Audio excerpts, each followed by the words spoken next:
अभ्रमं भंगरहितम् अजडं विमलं सदा आनंदतीर्थमुतलं भजे तापत्रयापहम्। ध्येयः पंचमुखोर्ध्रः स्फटिकामलकान्तिमान् विद्युच्छुभ्रासितरजः श्यामान्यस्य मुखानि तु जटावबद्धेन्दुकलः प्रियायुं नागभूषणः। आपादमौलिपर्यन्तं गुरूणाम् आकृतिं स्मरेत् तेन विघ्नाः प्रणश्यन्ति सिद्ध्यन्ति च मनोरथाः। श्रीगुरुभ्यो नमः। हरि ओಂ। ಇವತ್ತಿನ ನಮ್ಮ ಚಿಂತನೆ ಇದು ಪಾಠ ಅಲ್ಲ, ಪಾಠ ಅಗೇನ್ ನಾವು ಮುಂದಿನ ವಾರ ಅದನ್ನು ಕಂಟಿನ್ಯೂ ಮಾಡೋಣ. ಕೇವಲ ಕಳೆದ ವಾರ ಕೇಳಿದಂತಹ ಪ್ರಶ್ನೆಗಳಿಗೆ ಉತ್ತರ ಕೊಡುವ ರೀತಿಯಲ್ಲಿ ನಾನು ಇದನ್ನ ಮಾಡ್ತಾ ಇದ್ದೇನೆ. ಅದರಿಂದ ಕಳೆದ ವಾರ ಅವರು ಕೇಳಿದ್ರು, ಆ ದೃಷ್ಟಿಯಿಂದ ನಾನು ಇದನ್ನ I prefer to give this information. ಅದು ನಿಮ್ಗೆ ಕನ್ನಡದಲ್ಲೇ ಇದ್ರೆ ಒಳ್ಳೇದು ಅನ್ನೋ ಅಭಿಪ್ರಾಯದಲ್ಲಿ ಅದನ್ನ ಕೊಡ್ತಾ ಇದ್ದೇನೆ. ಮುಂದಿನ ವಾರ ಅಗೇನ್ ನಾವು ಮುಂದಿನ ವಾರದಿಂದ ಇಂಗ್ಲಿಷ್ ನಲ್ಲಿ ಆ ತಂತ್ರಸಾರದ ಮುಂದುವರೆದ ಭಾಗವನ್ನು ನಾವು ನೋಡೋಣ. ನಮಗೆ ಧ್ಯಾನದ ವಿಷಯ ಈಗ ನಮ್ಮ ಇವತ್ತಿನ ಚರ್ಚೆಯ ವಿಷಯ. ಇದು ಪಾಠ ಅಲ್ಲ, ಚರ್ಚೆಯ ವಿಷಯ. ಧ್ಯಾನ ಅಂದ್ರೆ ಏನು? ಧ್ಯಾನದ ಬಗ್ಗೆ ನಮ್ಮ ಭಾರತೀಯ ಸಂಸ್ಕೃತಿಯಲ್ಲಿ ಹೇಳಿರುವಷ್ಟು ವಿಷಯಗಳು ಪ್ರಾಯ ಆ ಮೆಡಿಟೇಷನ್ಗೆ ಇನ್ನು ಯಾವ ದೇಶದಲ್ಲಾಗ್ಲಿ ಸಾಹಿತ್ಯದಲ್ಲಾಗ್ಲಿ ಸಿಗೋದಿಲ್ಲ. ಧ್ಯಾನವನ್ನ ಒಬ್ಬರೊಬ್ಬರು ಒಂದೊಂದು ರೀತಿಯ ಅನುಸಂಧಾನ ಮಾಡ್ತಾ ಹೋದ್ರು. ಒಬ್ಬರೊಬ್ಬರಿಗೆ ಅವರವರ ಮತದ ನಿರ್ಣಯಾತ್ಮಕವಾದ ವಿಷಯಗಳೇನಿದೆ ಆ ವಿಷಯಗಳ ಅನುಸಾರವಾಗಿ ಒಬ್ಬರೊಬ್ರು ಕೂಡ ಧ್ಯಾನವನ್ನ ಬೆಳೆಸ್ತಾ ಹೋದ್ರು. ಅದರಲ್ಲಿ ನಿರೀಶ್ವರವಾದಿಗಳಿದ್ರು, ಸೇಶ್ವರವಾದಿಗಳಿದ್ರು, ಬೌದ್ಧರು, ಚಾರ್ವಾಕರು, ಮತ್ತೆ ಈ ರೀತಿಯ ಅನೇಕ ಬೇರೆ ಬೇರೆ ಮತ ಪ್ರವರ್ತಕರೆಲ್ಲ ಅವರವರ ಮತಕ್ಕೆ ಅನುಸಾರವಾದಂತಹ ವಿಷಯಗಳನ್ನ ಅವರವರ ಮತಗಳಲ್ಲಿ ಹೇಳ್ತಾ ಹೋಗಿದ್ದಾರೆ. ಅದನ್ನ ಅನುಸಾರ ಮಾಡುವಂಥವ್ರು, ಅದನ್ನ ಅನುಸರಣೆ ಮಾಡುವಂಥವರು ಅದಕ್ಕೆ ಸರಿಯಾದ ಚಿಂತನೆಯನ್ನ ಧ್ಯಾನಕ್ಕೆ ಅಳವಡಿಸ್ಕೊಳ್ತಾ ಹೋಗಿದ್ದಾರೆ. ಹಾಗಾಗಿ ಕೆಲವರಿಗೆ ಧ್ಯಾನ ಅಂತಂದ್ರೆ ಕೇವಲ ಒಂದು ಆಲೋಚನೆಯೇ ಇಲ್ಲದ ಸ್ಥಿತಿ, ಏನು ಆಲೋಚನೆ ಮಾಡಬಾರದು. ಆ ಧ್ಯಾನದ ಕಾಲದಲ್ಲಿ ಸುಮ್ಮನೆ ಕೂತ್ಕೊಂಡು ನಾವು ನಮ್ಮ ಉಸಿರಾಟವನ್ನು ಮಾತ್ರ ಗಮನಿಸ್ತಾ ಇದ್ದು ಒಂದೇ ಕಡೆ ಉಸಿರಾಟದ ಬಗ್ಗೆನೇ ಕಾನ್ಸಂಟ್ರೇಷನ್ ಮಾಡ್ಕೊಂಡು ಕೂತ್ಕೊಂಡ್ರೆ ಅದು ಧ್ಯಾನ ಅಂತ ಒಬ್ಬರಿಗೆ. ಕೆಲವರು ಇದು ಆರೋಗ್ಯ ವರ್ಧನೆಗೆ, ಅಂದ್ರೆ ನಮ್ಮ ಆರೋಗ್ಯ ಈ ಒಂದೇ ಕಡೆ ಕಾನ್ಸಂಟ್ರೇಷನ್ ಮಾಡೋದ್ರಿಂದ ನಮ್ಮ ಆರೋಗ್ಯ ವರ್ಧನೆ ಆಗತ್ತೆ, ಆದ್ರಿಂದ ದೇಹಕ್ಕೆ ಧ್ಯಾನ ಬೇಕು ಅಂತ ಹೇಳುವಂತಹ ಕೆಲವರಿದ್ದಾರೆ. ಕೆಲವರು ಇಲ್ಲ, ಧ್ಯಾನ ಅಂತ ಹೇಳಿದ್ರೆ ಅದು ಶೂನ್ಯ ಸಂಪಾದನೆ, ನಾವು ಏನೂ ಸಂಪಾದನೆ ಮಾಡದಂತಹ ಒಂದು ವಿಷಯ, ಅದು ಶೂನ್ಯ ಜಗತ್ತಿನಲ್ಲಿ. ಆ ಶೂನ್ಯ ಅನ್ನೋದೇ ನಾವು ಶೂನ್ಯದಲ್ಲಿ ಏಕ ಆಗಬೇಕು, ಅಂತಹ ಶೂನ್ಯ ಸಂಪಾದನೆಯ ಕಾಲ ಅನ್ನುವಂಥದ್ದು ಕೆಲವರಿಗೆ ಅದು ಉಸಿರಾಟದ ಮೇಲಿನ ನಿಯಂತ್ರಣ ಮಾಡ್ತಾ ಕಣ್ಣಿನ ಪಟಲಗಳ ಮೇಲೆ ನಮ್ಮ ಕಣ್ಣನ್ನು ಮುಚ್ಕೊಂಡಾಗ ಏನೇನೋ ವಿಷಯಗಳು ಕಾಣ್ತಿರುತ್ತೆ. ನಾವು ಎಲ್ಲೆಲ್ಲ ಏನೇನು ನೋಡಿರ್ತೀವೋ ಎಲ್ಲಾ ವಿಷಯಗಳು ಕಣ್ಣು ಮುಚ್ಕೊಂಡು ಕೂತ್ಕೊಂಡ್ರೆ ಸಾಕು, ಒಂದಾದ್ಮೇಲೆ ಒಂದಾದ್ಮೇಲೆ ಬರ್ತಾನೆ ಇರುತ್ತೆ. ಅವ್ಯಾವುದು ಅದ್ರ ಪಾಡಿಗೆ ಅದು ಬರದ ಹಾಗೆ ನಾವೇನ್ ನೋಡ್ತೀವೋ, ಏನ್ ನೋಡ್ಬೇಕು ಅನ್ಕೋತೀವೋ ಅದನ್ನ ಮಾತ್ರ ನೋಡೋ ಹಾಗೆ ಮಾಡಿ ಇಟ್ಟುಕೊಳ್ಳುವಂತಹ ಕಾಲ ಕೆಲವರಿಗೆ. ಮತ್ತೆ ಕೆಲವರಿಗೆ ಧ್ಯಾನ ಅಂದ್ರೆ ನಾನು ಅದಾಗಿದ್ದೇನೆ, ಅದು ನಾನಾಗಿದ್ದೇನೆ, ನಾನು ಅದು ಇವೆರಡು ಒಂದೇ ಆಗಿ ಮತ್ತೆ ನಾವಿಬ್ರು ಇಲ್ಲದೆ ಇರುವಂತೆ ಆಗುವಂತಹ ಸ್ಥಿತಿ, ಅಂತ ಸ್ಥಿತಿಯಲ್ಲಿ ನಾವಿದ್ದೇವೆ ಅಂತ ಕಲ್ಪನೆಗಳನ್ನ ಮಜಲುಗಳನ್ನ ಕಟ್ಟಿಕೊಳ್ತಾ ಹೋಗುವಂತಹ ಕಾಲ. ಅದು ಅವರವರಿಗೆ ಬಿಟ್ಟದ್ದು. ಯಾರ್ಯಾರು ಯಾವ ರೀತಿಯಲ್ಲಿ ತಮ್ಮನ್ನು ತಾವು ಧ್ಯಾನ ಅಂತ ಹೇಳಿ ಕರ್ಸ್ಕೊಳ್ತಾರೋ ಅವ್ರಿಗೆ ಬಿಟ್ಟಿದ್ದು. ಆದರೆ ಒಬ್ಬ ವ್ಯಕ್ತಿ ಧ್ಯಾನ ಮಾಡೋದ್ರಿಂದ ಪ್ರಯೋಜನ ಏನು? ಅದ ಪ್ರಯೋಜನ ಮೋಕ್ಷ. ನಾನು ಈ ಒಂದು ಸಂಸಾರದಿಂದ ಬಿಡುಗಡೆಗೊಂಡು ನಾನು ಭಗವಂತನ ಪಾದದಲ್ಲಿ ಭಗವಂತನನ್ನ ನಿರಂತರವಾಗಿ ಧ್ಯಾನ ಮಾಡ್ತಾ ನನ್ನ ಸಾಯುಜ್ಯವನ್ನು ನಾನು ಹೊಂದಬೇಕು ಅಂತ ಯಾವ ವ್ಯಕ್ತಿ ಮುಮುಕ್ಷು ಆಗಿದ್ದಾನೆ ಅವನು ಮಾಡಬೇಕಾದಂತಹ ಧ್ಯಾನದ ಬಗ್ಗೆ ನಾವಿಲ್ಲಿ ಯೋಚನೆ ಮಾಡುವಂತಹದ್ದು. ಈಗಾಗಲೇ ಧ್ಯಾನದ ಬಗ್ಗೆ ನಾನು ಏನೇನು ವಿಷಯ ಹೇಳಿದೆ ಅದೆಲ್ಲವೂ ಕೂಡ ಅವರವರ ದೃಷ್ಟಿಯಲ್ಲಿ ನಿಜ, ಅವರವರ ದೃಷ್ಟಿಯಲ್ಲಿ ಅದು ಒಂದು ಪ್ರಾಕ್ಟೀಸ್, ಅದು ಮಾಡ್ತಾ ಇದ್ದಾರೆ. ಅದಕ್ಕೂ ಒಂದೊಂದು ಏನೇನೋ ಫಲಗಳಿದೆ, ಇಲ್ಲ ಅಂತಿಲ್ಲ. ಆದರೆ ಯಾವಾಗ ನಾವು ಧ್ಯಾನ ಅಂತಂದ್ರೆ ಅದು ಕೇವಲ ಭಗವಂತನ ಅನುಗ್ರಹ ಪ್ರಸಾದ ಸಿದ್ಧಿಗಾಗಿ ಮಾತ್ರ ಅಂತ ಮಾಡ್ತಾ ಅದಕ್ಕೆ ಸತ್ಕರ್ಮಾನುಷ್ಠಾನದ ಜೊತೆಗೆ ಪ್ರಾಚೀನ ಚೀರ್ಣ ಪುಣ್ಯೋ ಆಚಾರತಃ ಚಾರುಚಿತ್ತಾನ್ ಅತ್ಯುಚ್ಚಾಂ ರೋಜಯಂತಿ. ಆಚಾರತಃ ಚಾರುಚಿತ್ತಾನ್, ಸದಾಚಾರದಿಂದ ಆಚಾರ್ಯರು ಹೇಳಿದಂತಹ ಸದಾಚಾರ ಸ್ಮೃತಿ ಮೊದಲಾದ ಗ್ರಂಥಗಳಲ್ಲಿ ಹೇಳಿರತಕ್ಕಂಥ ಸದಾಚಾರವನ್ನ ಆಚರಣೆ ಮಾಡ್ತಾ ನಿಷ್ಕಲ್ಮಶ ಮನಸ್ಸಿನಿಂದ ಏಕಾಗ್ರತೆಯಿಂದ ಕುಳಿತು ಭಗವಂತನನ್ನ ಪ್ರೀತಿಪೂರ್ವಕವಾಗಿ ಮಾಡ್ತಕ್ಕಂಥ ಉಪಾಸನೆ ಅದು ಧ್ಯಾನ ಅಂತ ಕರೆಸ್ಕೊಳ್ತದೆ. ಇದು ಒಂದು ಎಕ್ಸ್ಪ್ಲೇಷನ್ ಧ್ಯಾನದ ಬಗ್ಗೆ. ಧ್ಯಾನದ ಬಗ್ಗೆ ಏನು ಪ್ರಯೋಜನ ಅಂತ ಕೇಳೋರಿಗೆ ಬೇಕಾದಷ್ಟು ಪ್ರಯೋಜನಗಳಿದೆ. ಆದ್ರೆ ಆಚಾರ್ಯರು ತಿಳಿಸ್ಕೊಡುವಂತಹ ಪ್ರಯೋಜನ ಇದೆಯಲ್ಲ ಅದು ಅದ್ಭುತ. ಯಾಕೆ ಅದ್ಭುತ ಅಂತ ಹೇಳಿದ್ರೆ ಆಚಾರ್ಯರು ಧ್ಯಾನದ ಬಗ್ಗೆ ತುಂಬಾ ಕಡೆ ತುಂಬಾ ವಿಷಯಗಳು ಹೇಳಿದ್ದಾರೆ. ಬೃಹದಾರಣ್ಯಕದಲ್ಲಿ ಹೇಳಿದ್ದಾರೆ, ಮತ್ತೆ ಬೇರೆ ಬೇರೆ ಉಪನಿಷತ್ ಭಾಷ್ಯಗಳಲ್ಲಿ ಹೇಳ್ತಾರೆ, ಗೀತಾ ಭಾಷ್ಯ, ಬೇರೆ ಬೇರೆ ಕಡೆ ಧ್ಯಾನದ ಬಗ್ಗೆ. ಗೀತಾ ಭಾಷ್ಯದಲ್ಲಂತೂ ಬೇಕಾದಷ್ಟು ಕಡೆ ಕೃಷ್ಣನ ಆ ಧ್ಯಾನದ ಬಗ್ಗೆ ಹೇಳುವಂತಹ ಸ್ಥಿತಿಯನ್ನು ತುಂಬಾ ಅದ್ಭುತವಾಗಿ ವರ್ಣನೆ ಮಾಡ್ತಾರೆ. ದ್ವಾದಶ ಸ್ತೋತ್ರ ಮೊದಲಾದ ಅನೇಕ ಕಡೆ ಹೇಳ್ತಾರೆ. ಅದರಲ್ಲಿ ಆಚಾರ್ಯರ ಒಂದು ಮಾತನ್ನು ಸುಮ್ಮನೆ ಜ್ಞಾಪಿಸ್ಕೊಳ್ಳೋಣ. ಯತತೋಪಿ ಹರೇ ಪದ ಸಂಸ್ಮರಣೆ ಸಕಲಂ ಹೆಗಮಾಶು ಲಯಂ ವ್ರಜತಿ ಸ್ಮರತಸ್ತು ವಿಮುಕ್ತಿ ಪದಂ ಪರಮಂ ಸ್ಫುಟಮೇಷ್ಯತಿ ತತ್ ಕಿಮಪಾ ಕ್ರಿಯತೆ. ಭಗವಂತನನ್ನ ಪಾದಗಳನ್ನ ಸುಮ್ಮನೆ ನೆನೆಯಲಿಕ್ಕೆ ಪ್ರಾರಂಭ ಮಾಡಿದ್ರೂ ಸಾಕು. ನಾವೇನು ಇನ್ನು ಜಪ ಮಾಡ್ಲಿಕ್ಕೆ ಪ್ರಾರಂಭ ಮಾಡ್ಲಿಲ್ಲ. ಇನ್ನು ಕೇವಲ ಭಗವಂತನನ್ನ ಧ್ಯಾನ ಮಾಡ್ತೇನೆ ಅಂತ ಸಂಕಲ್ಪ ಮಾಡಿಕೊಂಡು ಉತ್ಸಾಹದಿಂದ ಬಂದು ಒಂದು ಮಣೆ ಮೇಲೆ ಕೂತರೂ ಸಾಕು, ಅನೇಕ ಪಾಪಗಳು ನಾಶವಾಗ್ತದೆ. ಅದನ್ನ ಹೇಳ್ತಾರೆ, ಯತತೋಪಿ ಹರೇ ಪದ ಸಂಸ್ಮರಣೆ ಸಕಲಂ ಹೆಗಮಾಶು ಲಯಂ ವ್ರಜತಿ. ಸುಮ್ಮನೆ ನಾವು ಯೋಚನೆ ಮಾಡೋದ್ರಿಂದಲೇ, ನಾವು ಪ್ರಯತ್ನ ಮಾಡೋದ್ರಿಂದಲೇ ನಮ್ಮ ಪಾಪ ರಾಶಿಗಳು ನಾಶ ಆಗುತ್ತೆ. ಇನ್ನ ನಿಜವಾಗಲೂ ಧ್ಯಾನ ಮಾಡಿದ್ರೆ ಸ್ಮರತಸ್ತು ವಿಮುಕ್ತಿ ಪದಂ ಪರಮಂ. ಯಾರು ಚೆನ್ನಾಗಿ ಧ್ಯಾನ ಮಾಡ್ತಾರೆ ಅವರಿಗೆ ಮೋಕ್ಷವೇ ಸಿಗತ್ತೆ. ಅದಕ್ಕೆ ಆಚಾರ್ಯ ಕೇಳ್ತಾರೆ, ಸ್ಫುಟಂ ಏಷ್ಯತಿ ತತ್ ಕಿಂ ಅಪಾಕ್ರಿಯತೆ. ಯಾಕಪ್ಪ ಮಾಡ್ತಾ ಇಲ್ಲ, ಇಷ್ಟೆಲ್ಲ ಇದೆ, why you are not doing it. ನಿಮಗೆ ಯಾಕೆ ಇಷ್ಟೆಲ್ಲ ಹೇಳ್ದಾಗ್ಲೂ ಯು ಆರ್ ಸ್ಟಿಲ್ ಏನೋ ನಿಮ್ಗೆ ಅದನ್ನ ಯಾಕೆ ಶುರು ಮಾಡ್ಲಿಕ್ಕೆ ಆಗ್ತಾ ಇಲ್ಲ ಅಂತ. ಆದ್ರಿಂದ ನಾವು ಪ್ರಾರಂಭ ಮಾಡೋದೇ, ಧ್ಯಾನವನ್ನ ಪ್ರಾರಂಭ ಮಾಡೋದೇ ನಮ್ಮ ಮೊದಲನೇ ಹೆಜ್ಜೆ. ಅಂದ್ರೆ ಮಾಡಬೇಕು ಅಂತ ಉತ್ಸಾಹ ಬರೋದು, ಆ ಉತ್ಸಾಹ ಬರಬೇಕು. ಆ ಉತ್ಸಾಹ ಬಂದಾಗ ನಮಗೆ ಭಗವಂತ ತನ್ನನ್ನ ತಾನು ಹತ್ರ ತೆರೆದುಕೊಳ್ಳಿಕ್ ಶುರು ಮಾಡ್ತಾನೆ. ನಾವು ಒಂದ್ ಹೆಜ್ಜೆ ಇಟ್ರೆ ಅವನು 10 ಹೆಜ್ಜೆ ಮುಂದಿಟ್ಟು ಬರ್ತಾನೆ. ಹಾಗಾಗಿ ಅವನು ಪರಮಾತ್ಮ ಇರೋದಾದ್ರೂ ಯಾತಕ್ಕೆ? ಪರಮಾತ್ಮ ನಮ್ಮ ಅನುಗ್ರಹಕ್ಕೋಸ್ಕರನೇ ಅವನು ನಮ್ಮನ್ನು ಸೃಷ್ಟಿಗೆ ತಂದಿದ್ದಾನೆ. ನಮ್ಮನ್ನ ಎಲ್ಲಾ ಕಾಲದಲ್ಲೂ ಕೂಡ ನಿಯಾಮನ ಮಾಡ್ತಾ, ಪ್ರೇರಣೆ ಮಾಡ್ತಾ ನಮಗೆ ಬೇಕಾದ ಜ್ಞಾನ, ಭಕ್ತಿ, ಶಕ್ತಿ ಎಲ್ಲವನ್ನ ಕೊಡ್ತಾ ಇದ್ದಾನೆ. ಕೊಟ್ಟು ನಮ್ಮಿಂದ ಕೆಲವು ಎಲ್ಲಾ ಕೆಲಸಗಳನ್ನು ನಿಂತು ಮಾಡಿಸ್ತಾ ಇದ್ದಾನೆ. ಕೈ ಒಳಗೆ ಕೈಯಾಗಿ ನಿಂತು, ಕಾಲೊಳಗೆ ಕಾಲಾಗಿ ನಿಂತು, ಕಣ್ಣೊಳಗೆ ಕಣ್ಣಾಗಿ ನಿಂತು ಮಾಡಿಸ್ತಾನೆ. ಆದ್ರಿಂದ ನಾವು ಆ ಕೆಲಸವನ್ನು ಮಾಡಿ ನಾವು ಮಾಡ್ತಾ ಇದ್ದೇವೆ ಅಂತ ಭ್ರಮೆಗೊಳಗಾಗ್ತಾ ಇದ್ದೇವೆ. ಹಾಗಾಗಿ ಪರಮಾತ್ಮನೇ ನಮ್ಮನ್ನ ಒಳಗಡೆ ನಿಂತು ಪ್ರೇರಕನಾಗಿ ಅವನು ಮಾಡಿಸ್ತಾ ಇರೋದು. ಅಂಥ ಪರಮಾತ್ಮ ನಮ್ಮನ್ನ ಸದ್ಬುದ್ಧಿಯನ್ನ ಪ್ರೇರಣೆ ಮಾಡ್ಲಿ ಅಂತ ನಾವು ಚಿಂತನೆ ಮಾಡೋದೇ ನಮ್ಮ ಧ್ಯಾನದ ಮೊದಲ ಮೆಟ್ಟಿಲು. ಮತ್ತೆ ಪರಮಾತ್ಮನ ಉದ್ದೇಶ ಏನು? ನಾವು ಅನ್ಕೊಳ್ತೀವಿ, ಪರಮಾತ್ಮನ ನೋಡಪ್ಪ, ನನಗೆ ಈ ರೀತಿಯಾಗಿ ಮಾಡಿದ್ರೆ ನನಗೆ ಜೀವನದಲ್ಲಿ ಉದ್ಧಾರ ಆಗ್ತಾ ಇದ್ದೆ, ನಾನು ಹೀಗ್ ಮಾಡಿದ್ರೆ ಚೆನ್ನಾಗಾಗ್ತಾ ಇತ್ತು, ಹೀಗ್ ಮಾಡಿದ್ರೆ ನಾನು ಇನ್ನೂ ಯಾವ್ದೋ ಎತ್ತರದಲ್ಲಿ ಇರ್ತಾ ಇದ್ದೆ, ಅಷ್ಟು ಸಂಪಾದನೆ ಮಾಡ್ತಾ ಇದ್ದೆ, ಹೀಗಾಗ್ತಾ ಇತ್ತು, ಏನೇನೋ ನಮ್ಮ ಕಲ್ಪನೆಗಳಿರುತ್ತೆ. ಹೀಗಾಗಿದ್ರೆ ಸರಿ ಇತ್ತು, ಇವಾಗ ಸರಿ ಇಲ್ಲ, ಈಗ ಇದೆ ನಾವೀಗ ಏನಿದೀವಿ ಅದು ಸರಿ ಇಲ್ಲ, ಹೀಗಾಗಿದ್ರೆ ಚೆನ್ನಾಗಿರ್ತಾ ಇತ್ತು ಅಂತ ನಮ್ಮ ಕಲ್ಪನೆ ಇರುತ್ತೆ. ಆದ್ರೆ ದೇವರು ದಡ್ಡ ಅಂತ ಅನ್ಕೊಂಡ್ಬಿಡ್ತೀವಿ ನಾವು. ದೇವ್ರ ದಡ್ಡ ಅಲ್ಲ, ಪರಮಾತ್ಮನಿಗೆ ಗೊತ್ತು ನಮ್ಮನ್ನ ಹೇಗೆ ಇಟ್ರೆ ನಮ್ಮ ಯೋಗ್ಯತೆಗನುಸಾರವಾಗ, ನಮ್ಮ ಪುಣ್ಯಕ್ಕನುಸಾರವಾಗಿ ನಮ್ಮನ್ನ ಅವನು ಹೇಗೆ ಇಟ್ರೆ ಅದು ಸರಿಯೋ ಅದು ಪರಮಾತ್ಮ ಹಾಗೆ ಇಡ್ತಾ ಹೋಗಿರ್ತಾನೆ.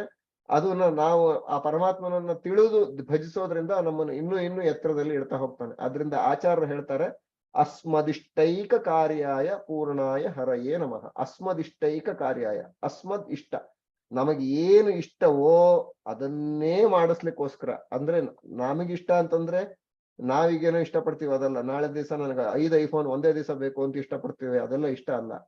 ನನ್ನ ಉದ್ಧಾರದ ದೃಷ್ಟಿಯಿಂದ ಏನ್ ಇಷ್ಟನೋ ಅದು ಪರಮಾತ್ಮನಿಗೆ ಗೊತ್ತು. ನನಗೆ ಏನ್ ಮಾಡಿದ್ರೆ ನಾನು ಉದ್ಧಾರ ಆಗ್ತೀನಿ ಅಂತ. ಆ ಉದ್ಧಾರದ ಕಾರ್ಯ ಏನಿದೆ ಅದು ನಿಜವಾದ ಇಷ್ಟ. ನಾವು ಪಡಬೇಕಾದ್ದು, ಉದ್ಧಾರ ಆಗಬೇಕಾದ್ದು ಪರಮಾತ್ಮನ ಧ್ಯಾನದಿಂದ.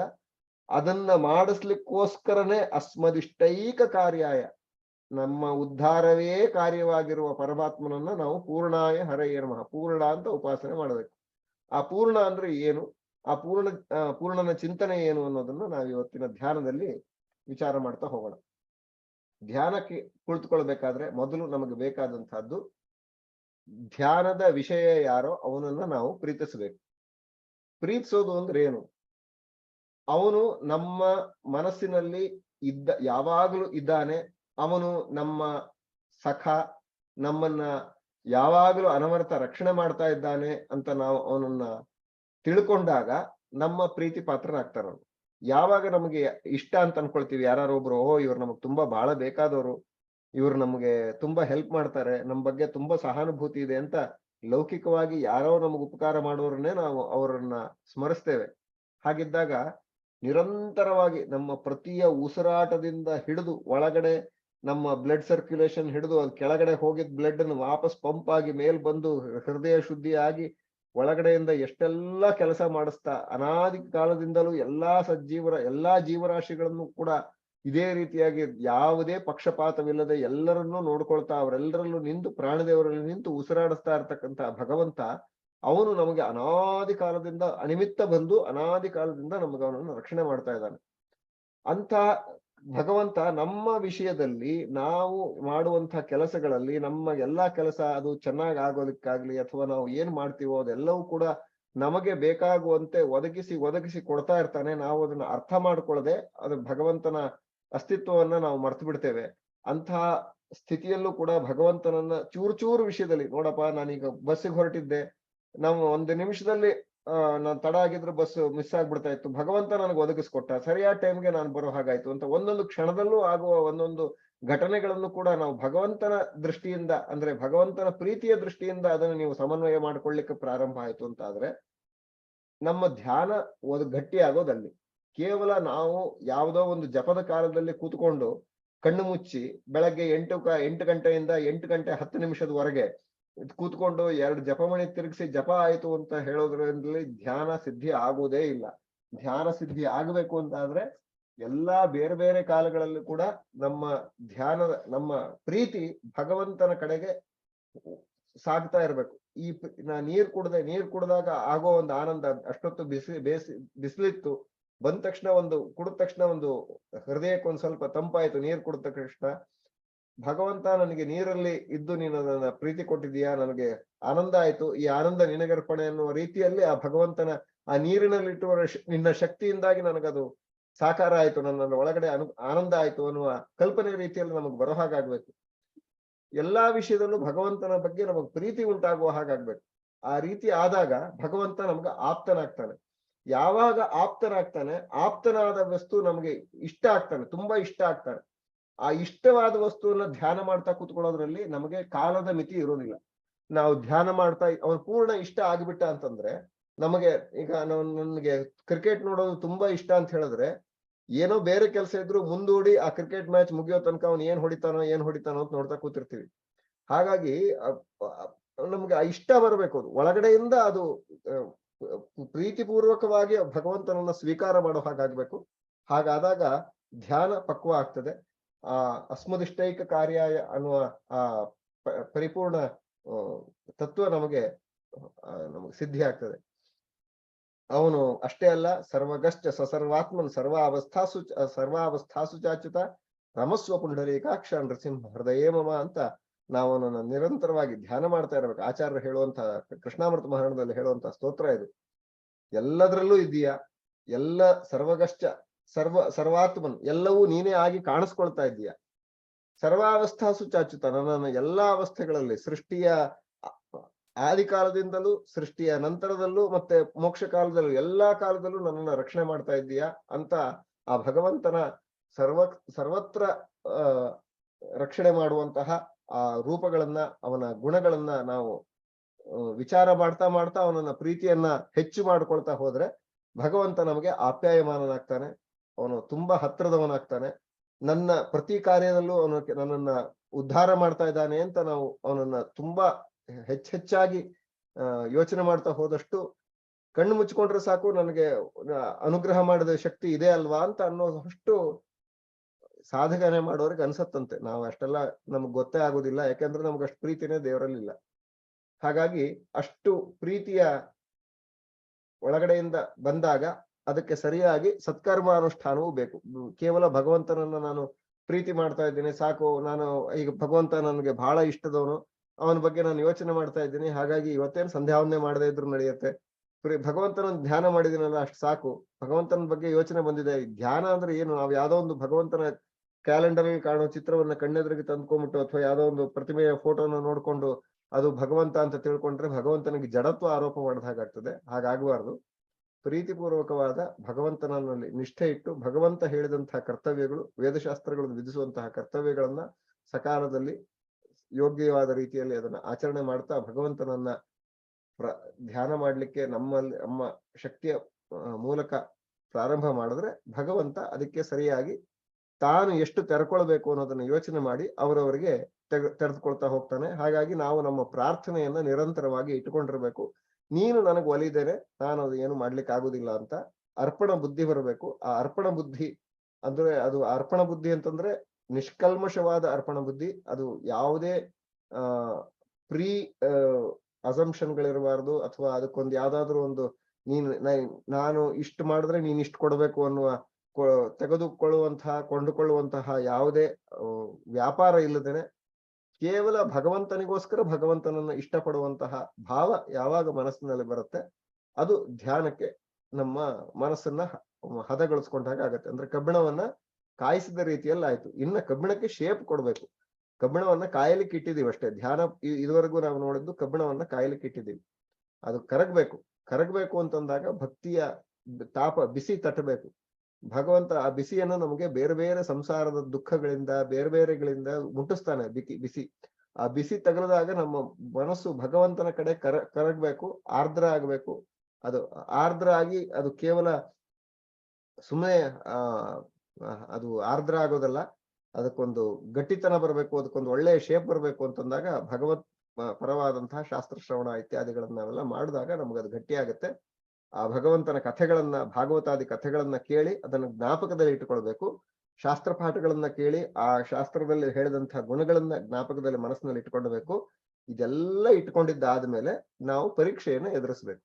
ಪರೀಕ್ಷೆ ಅಂದ್ರೆ ಏನು ಅಂದ್ರೆ, ನಮಗೆ ಸ್ಕೂಲು ಕ್ಲಾಸ್ಗಳಲ್ಲಿ ತಿಂಗಳಿಗೋ ವರ್ಷದ ಕೊನೆಗೋ ಏನೋ ಒಂದು ಪರೀಕ್ಷೆ ಇರ್ತದೆ. ಅವ್ರು ಏನು ಓದಿದ್ದಾರೋ ಅದನ್ನೆಲ್ಲ ಪರೀಕ್ಷೆ ಮಾಡ್ತಾರೆ. ಆ ಪರೀಕ್ಷೆಯಲ್ಲಿ ಅವರು ಪಾಸ್ ಆದ್ರೆ ಮುಂದಿನ ಕ್ಲಾಸಿಗೆ ಕಳಿಸ್ತಾರೆ.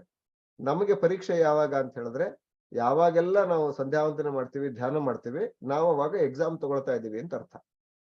ಅದು ನಮ್ಮ ಧ್ಯಾನ ಕಾಲ, ನಮ್ಮ ಪರೀಕ್ಷಾ ಕಾಲ. ಯಾಕೆ ಅಂತ ಹೇಳಿದ್ರೆ, ಇದುವರೆಗೂ ನಾವು ಏನೇನು ಭಗವಂತನ ಬಗ್ಗೆ ತಿಳ್ಕೊಂಡಿದ್ದೇವೆ, ಏನೇನು ನಮಗೆ ಭಗವಂತನ ಗುಣಗಳು ಗೊತ್ತು, ಅವನ ಸರ್ವಜ್ಞ ಅಂತ ಗೊತ್ತು, ಸರ್ವ ಕಾರಣ ಅಂತ ಗೊತ್ತು, ಸರ್ವಶಕ್ತ ಅಂತ ಗೊತ್ತು, ಸರ್ವ ನಿಯಾಮಕ ಅಂತ ಗೊತ್ತು, ಆಮೇಲೆ ಅವನ ರೂಪಗಳಲ್ಲಿ ಭೇದ ಇಲ್ಲ ಅಂತ ಗೊತ್ತು, ತಾನೇ ತಾನಾಗಿ ಎಲ್ಲವನ್ನೂ ಮಾಡ್ತಾನೆ ಅಂತ ಗೊತ್ತು. ಈ ರೀತಿ ಎಲ್ಲ ಗುಣಗಳಲ್ಲಿ ನಮ್ಗೆ ಏನೇನು ಗೊತ್ತಲ್ಲ, ಆ ಗುಣಗಳನ್ನೆಲ್ಲ ಮನಸ್ಸಿಗೆ ತಂದುಕೊಳ್ತಾ ನಾವು ಯಾವ ಜಪವನ್ನು ಮಾಡ್ಲಿಕ್ಕೆ ಪ್ರಾರಂಭ ಮಾಡ್ತಾ ಇದ್ದೇವೆ ಆ ರೂಪದಲ್ಲಿ, ಆ ಮೂರ್ತಿಯಲ್ಲಿ ಆ ಗುಣಗಳನ್ನ ಚಿಂತನೆ ಮಾಡುವ ಪ್ರಯತ್ನ ಮಾಡಿದಾಗ ನಮ್ಮ ಜಪದ ಗಟ್ಟಿತನ ಆಗ್ಲಿಕ್ಕೆ ಪ್ರಾರಂಭ ಆಗತ್ತೆ.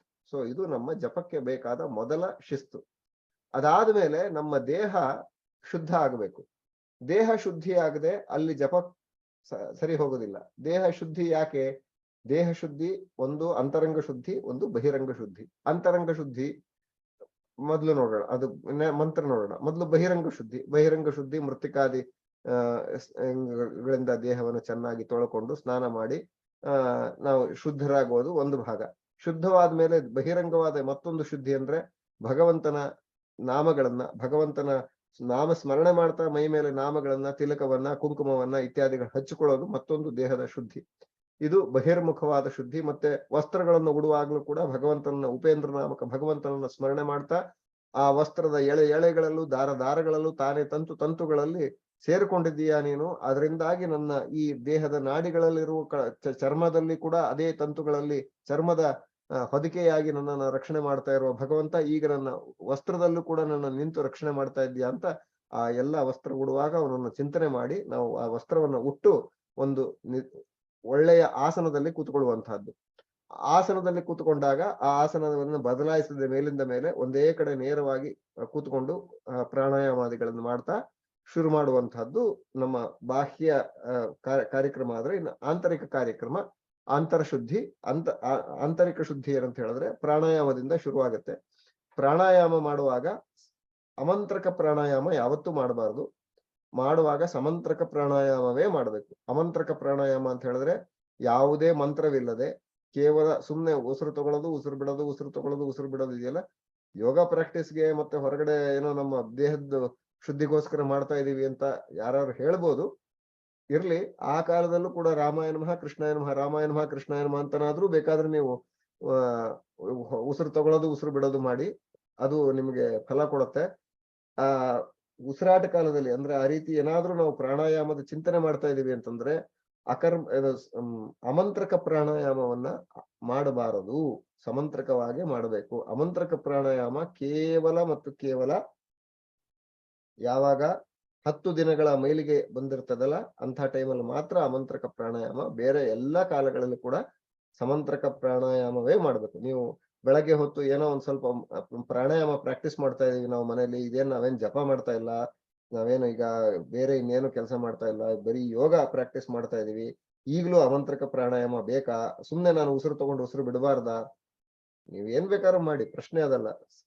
ಶಾಸ್ತ್ರದಲ್ಲಿ ಹೇಳೋದು, ಪ್ರಾಣಾಯಾಮ ಮಾಡ್ತಾ ಇದ್ದೀರಾ ಆದಾಗ ಉಸಿರು ತಗೊಳ್ಳುವಾಗ ಉಸಿರು ಬಿಡುವಾಗ ನೀವು ಆ ದೇವರ ಸ್ಮರಣೆಯನ್ನು ಮಾಡಿದ್ರೆ ಅದಕ್ ಆ ದೇಹಕ್ಕಾಗುವ ಎಫೆಕ್ಟೇ ಬೇರೆ. ಸುಮ್ಮನೆ ಮಾಡೋದಕ್ಕೂ ಈಗ ಎಣ್ಣೆ ಗಾಣದಲ್ಲಿ ಒಂದು ಗಾಳಿ ಪಂಪು ಆಗ್ತಾ ಇರತ್ತೆ, ಅವನ ಮೇಲೆ ಕೆಳಗೆ ಮಾಡ್ತಾ ಇದ್ದಾಗ ಅದು ಉಸಿರಾಡುತ್ತೆ, ನಾವು ಉಸಿರಾಡ್ತೇವೆ. ಅದೇ ಎರಡಕ್ಕೂ ಅಷ್ಟೇ ವ್ಯತ್ಯಾಸ ಅಂತ ಹೇಳ್ತಾರೆ ಶಾಸ್ತ್ರಕಾರರು. ತುದಿಯು ಉಸಿರಾಡ್ತದೆ, ನೀವು ಉಸಿರಾಡ್ತೀರಿ, ಏನ್ ಬಂತು?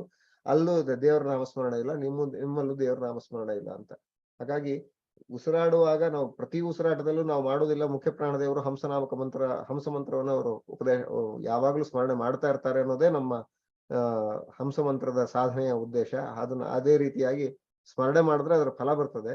ಆದ್ರೆ ನಾವು ಪ್ರತಿ ಉಸಿರಾಟದಲ್ಲೂ ಮಾಡ್ಲಿಕ್ಕೆ ಆಗದೆ ಇದ್ದದನ್ನ ಕನಿಷ್ಠ ಪ್ರಾಣಾಯಾಮ ಕಾಲದಲ್ಲಾದ್ರೂ, ಅಥವಾ ಯಾವಾಗ ನಾವು ಉಸಿರನ್ನು ತಗೊಳ್ಳೋದು ಉಸಿರನ್ನು ಬಿಡುವುದು ಒಂದು ಬುದ್ಧಿಪೂರ್ವಕವಾಗಿ ಮಾಡ್ತೀವೋ ಆಗಲಾದ್ರೂ ದೇವರನ್ನ ರಾಮಾಯಣ ಮಹಾ ಕೃಷ್ಣಾಯ ನಮಃ ಅಂತ ನಾವು ಚಿಂತನೆ ಮಾಡಿದ್ರೆ ಆ ಉಸಿರಾಟಕ್ಕೂ ಕೂಡ ಮಹಾಫಲ ಇದೆ. ಇನ್ನು ಪ್ರಾಣಾಯಾಮವನ್ನ ಎಷ್ಟು ಮಾಡಬೇಕು ಅನ್ನೋದಕ್ಕೆ ಶಾಸ್ತ್ರೀಯ ವಿಧಾನಗಳು ಹೇಳಿದ್ದಾರೆ.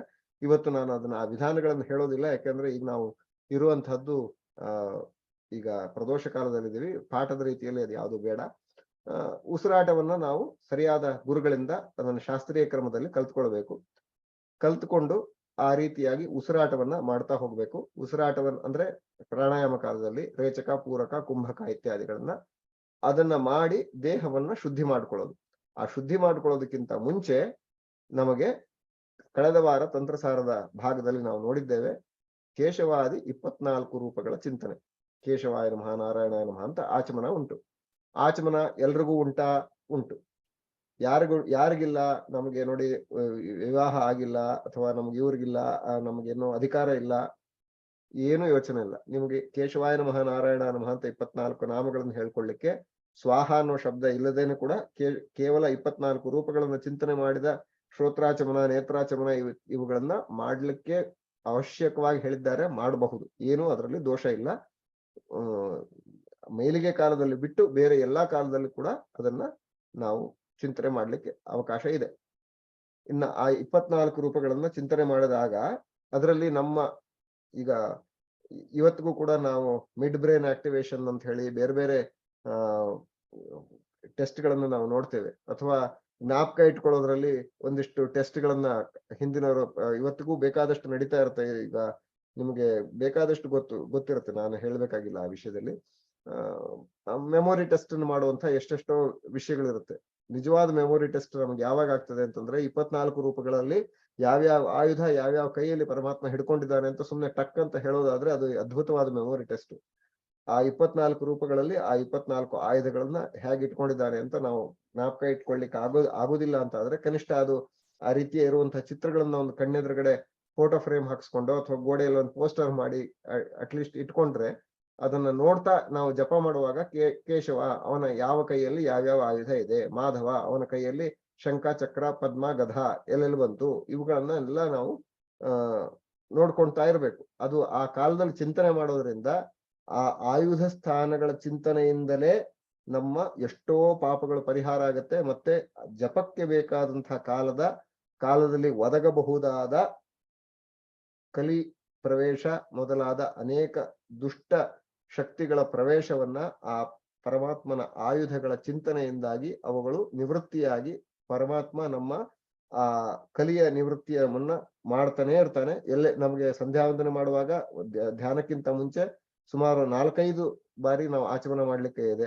ಅದೇ ರೀತಿ ಪ್ರಾಣಾಯಾಮ ಮಾಡ್ಲಿಕ್ಕಿದೆ. ಅದೇ ರೀತಿ ಗುರುಮಂತ್ರ ಮಾಡ್ಲಿಕ್ಕೂ ಮಾಡೋರು ಕೂಡ ಕನಿಷ್ಠ ಅಂತಂದ್ರು ಕೂಡ 2 ಸಾರಿ ಆಚಮನ ಮಾಡ್ಲಿಕ್ಕೆ ಇದೆ. ಹಾಗಾಗಿ ಆ ಆಚಮನವನ್ನು ಮಾಡಿದಾಗ ಆ ಪರಮಾತ್ಮನ ರೂಪಗಳನ್ನು ಚಿಂತನೆ ಮಾಡಿದಾಗ ದೇಹ ಒಂದು ರೀತಿಯಲ್ಲಿ ಶುದ್ಧಿ ಆಯ್ತು. ಅದಾದ ನಂತರ ಪ್ರಾಣಾಯಾಮ ಮಾಡ್ತೇವೆ. ಪ್ರಾಣಾಯಾಮ ಮಾಡಿದಾಗ್ಲೂ ಕೂಡ ದೇಹದಲ್ಲಿ ಯಾವ್ಯಾವ ಸ್ಥಾನದಲ್ಲಿ ಅದನ್ನ ಹೇಗೆ ತರಬೇಕು ಅನ್ನೋದನ್ನ ಸರಿಯಾದ ಗುರುಗಳಿಂದ ತಿಳ್ಕೊಂಡು ಎಲ್ಲಾ ಚಕ್ರಗಳನ್ನು ಆಕ್ಟಿವ್ ಆಗಿದೆ ಅಂತ ತಿಳ್ಕೊಂಡು ಆ ನಮ್ಮ ಕುಂಡಲಿಯ ಶಕ್ತಿಯನ್ನ ಅದನ್ನ ಆಕ್ಟಿವ್ ಮಾಡ್ತಾ ಅದು ಎಲ್ಲಾ ದ್ವಾರಗಳನ್ನ ನಾವು ಬಂಧನ ಮಾಡಿಕೊಂಡು ಕೇವಲ ಮೂಗಿನ ದ್ವಾರಗಳನ್ನ ಬಿಟ್ಟು ಉಳಿದ ಎಲ್ಲಾ ದ್ವಾರಗಳು ನಮ್ಮ ದೇಹದ ಉಳಿದ 7 ದ್ವಾರಗಳು ಕೂಡ ಅದು ಬಂಧವಾಗಿದೆ ಅಂತ ಚಿಂತನೆ ಮಾಡಿ ನಮ್ಮ ಧ್ಯಾನವನ್ನ ಶುರು ಮಾಡಬೇಕು. ಆ ಶುರು ಮಾಡುವಾಗ ಕಣ್ಣನ್ನ ಬೇಕಾದ್ರೆ ನಿಮೀಲಿತ ಅಂದ್ರೆ ಅರ್ಧ ಮುಚ್ಚಿದ ಹಾಗೆ ಅಥವಾ ಮುಕ್ಕಾಲು ಮುಚ್ಚಿದ ಹಾಗೆ ಇಟ್ಕೊಳ್ಬಹುದು. ಅದನ್ನ ಮೂಗಿನ ತುದಿಯನ್ನು ನೋಡ್ತಾ ಇರಬೇಕು ಆ ಕಾಲದಲ್ಲಿ.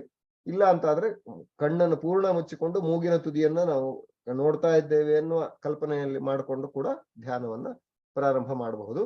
ಮಾಡ್ತಾ ಆ ಕಣ್ಣಿನ ಮಧ್ಯದಲ್ಲಿ ಇರ್ತಕ್ಕಂಥ ಆ ಆಜ್ಞಾಚಕ್ರ, ದ್ವಿದಳ 2 ಕಮಲಗಳಿರ್ತಕ್ಕಂತಹ ಆಜ್ಞಾಚಕ್ರ, ಆ ಆಜ್ಞಾಚಕ್ರದ ಮಧ್ಯದಲ್ಲಿ ಇರ್ತಕ್ಕಂಥ ಆ ಪರಮಾತ್ಮನ ದಿವ್ಯವಾದ ನರಸಿಂಹ ರೂಪವನ್ನ ಚಿಂತನೆ ಮಾಡ್ತಾ 3 ಕಣ್ಣಿರುವ ಆ ರುದ್ರಾಂತರ್ಯಾಮಿ ಭಗವಂತನ ಚಿಂತನೆಯನ್ನ ಕಣ್ಣಿನ ಭ್ರೂ ಮಧ್ಯದಲ್ಲಿ ಚಿಂತನೆ ಮಾಡಿ ಆ ಚಿಂತನೆ ಮಾಡ್ತಾ ನಾವು ಪ್ರಾಣಾಯಾಮವನ್ನ ಮಾಡಬೇಕು. ಪ್ರಾಣಾಯಾಮ ಮಾಡುವಾಗ ಒಬ್ಬರೊಬ್ಬರಿಗೆ ಒಂದೊಂದು ಮಂತ್ರ ಉಂಟು. ಅದು ಸ್ತ್ರೀಯರಿಗಾದ್ರೆ ಅಲ್ಲಿ ಪ್ರಣವಾದಿ ಮಂತ್ರಗಳಿಂದ ಪ್ರಾಣಾಯಾಮ ಹೇಳಿಲ್ಲ, ಅಲ್ಲಿ ಬೇರೆ ರೀತಿಯಲ್ಲಿ ಹೇಳಿರ್ತಾರೆ.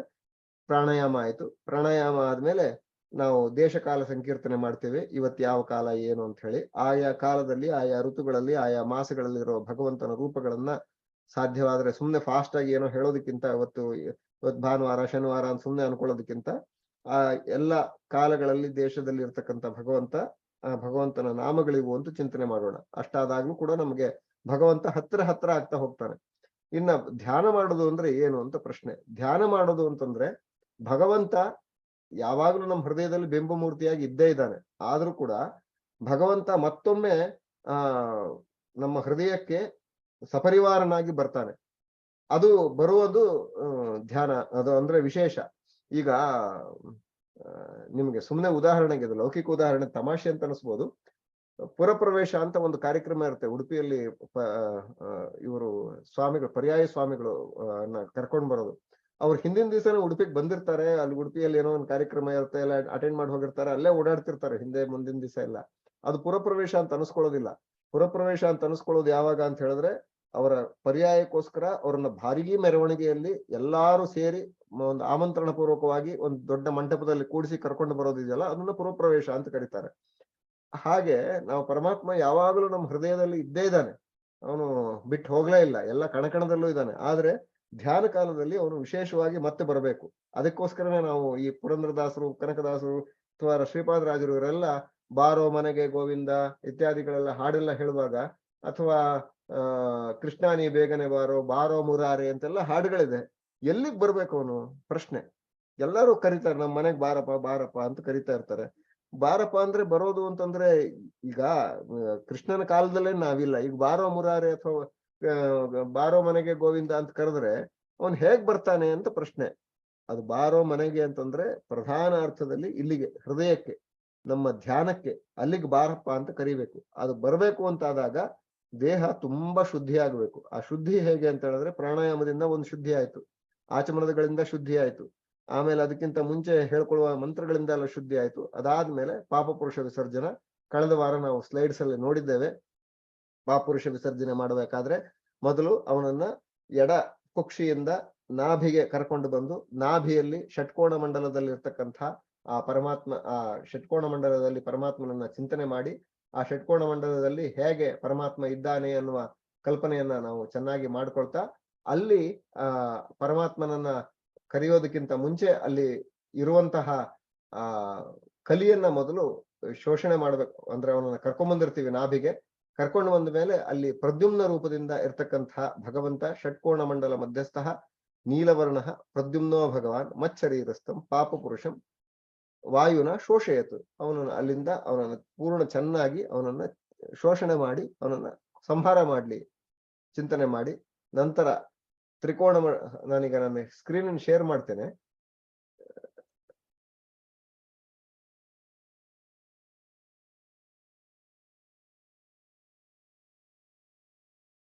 ಕಾಣಿಸ್ತಾ ಇದೆಯೇನೋ ಹೇಳಿ ಬಂದ್ರೆ. ಇವಾಗ ಕಾಣಿಸ್ತಾ ಇದೆ. ಈಗ ಅವನ ಪಾಪ ಪುರುಷನನ್ನ ಮೊದಲು ನಾವು ಎಡಗಡೆಯ ಭಾಗದಲ್ಲಿ ಚಿಂತನೆ ಮಾಡಿ ನಂತರ ನಾಭಿಯಲ್ಲಿ ಷಟ್ಕೋಣ 6 ದಳದ ಕಮಲ, ಆ ಷಟ್ಕೋಣದಲ್ಲಿ ಪ್ರದ್ಯುಮ್ನ ರೂಪಿ ಭಗವಂತ. ಆ ಪ್ರದ್ಯುಮ್ನ ರೂಪಿ ಭಗವಂತ ಹೇಗಿದ್ದಾನೆ ಅಂತ ಹೇಳಿದ್ರೆ, ಇದು ವಾಸುದೇವ ಸಂಕೃಷ್ಣ ಅನಿರುದ್ಧ ಪ್ರದ್ಯುಮ್ನ ಅನ್ನುವ 5 ಪಂಚರೂಪಗಳ ಪ್ರದ್ಯುಮ್ನ ಅಲ್ಲ, ಕೇಶವಾದಿ 24 ರೂಪಗಳಲ್ಲಿ ಬರುವಂತಹ ಪ್ರದ್ಯುಮ್ನ. ಆ ಪ್ರದ್ಯುಮ್ನ ಹೇಗಿದ್ದಾನೆ ಅಂತಂದ್ರೆ, ಆ ಪ್ರದ್ಯುಮ್ನ ಇಲ್ಲಿ ಶಂಖ, ಗದ, ಪದ್ಮ ಮತ್ತೆ ಚಕ್ರವನ್ನ ಧರಿಸಿದಂತಹ ಪ್ರದ್ಯುಮ್ನ ರೂಪ. ಆ ಪ್ರದ್ಯುಮ್ನ ರೂಪ ನನ್ನ ನಾಭಿಯಲ್ಲಿ ಇರುವಂತಹ ಬಂದಂತಹ ಕಲಿಯನ್ನ ಸಂಹಾರ ಮಾಡ್ತಾ ಇದ್ದಾನೆ ಅಂತ ನಾವು ಫೀಲ್ ಆಗುವ ಹಾಗೆ ಚಿಂತನೆ ಮಾಡಬೇಕು. ಅಂದ್ರೆ ಒಳಗಡೆಯಿಂದ ನಾವು ಅದನ್ನ ಫೀಲ್ ಮಾಡ್ಕೊಳ್ಬೇಕು, ಹೀಗಾಗ್ತಾ ಇದೆ ಅಂತ.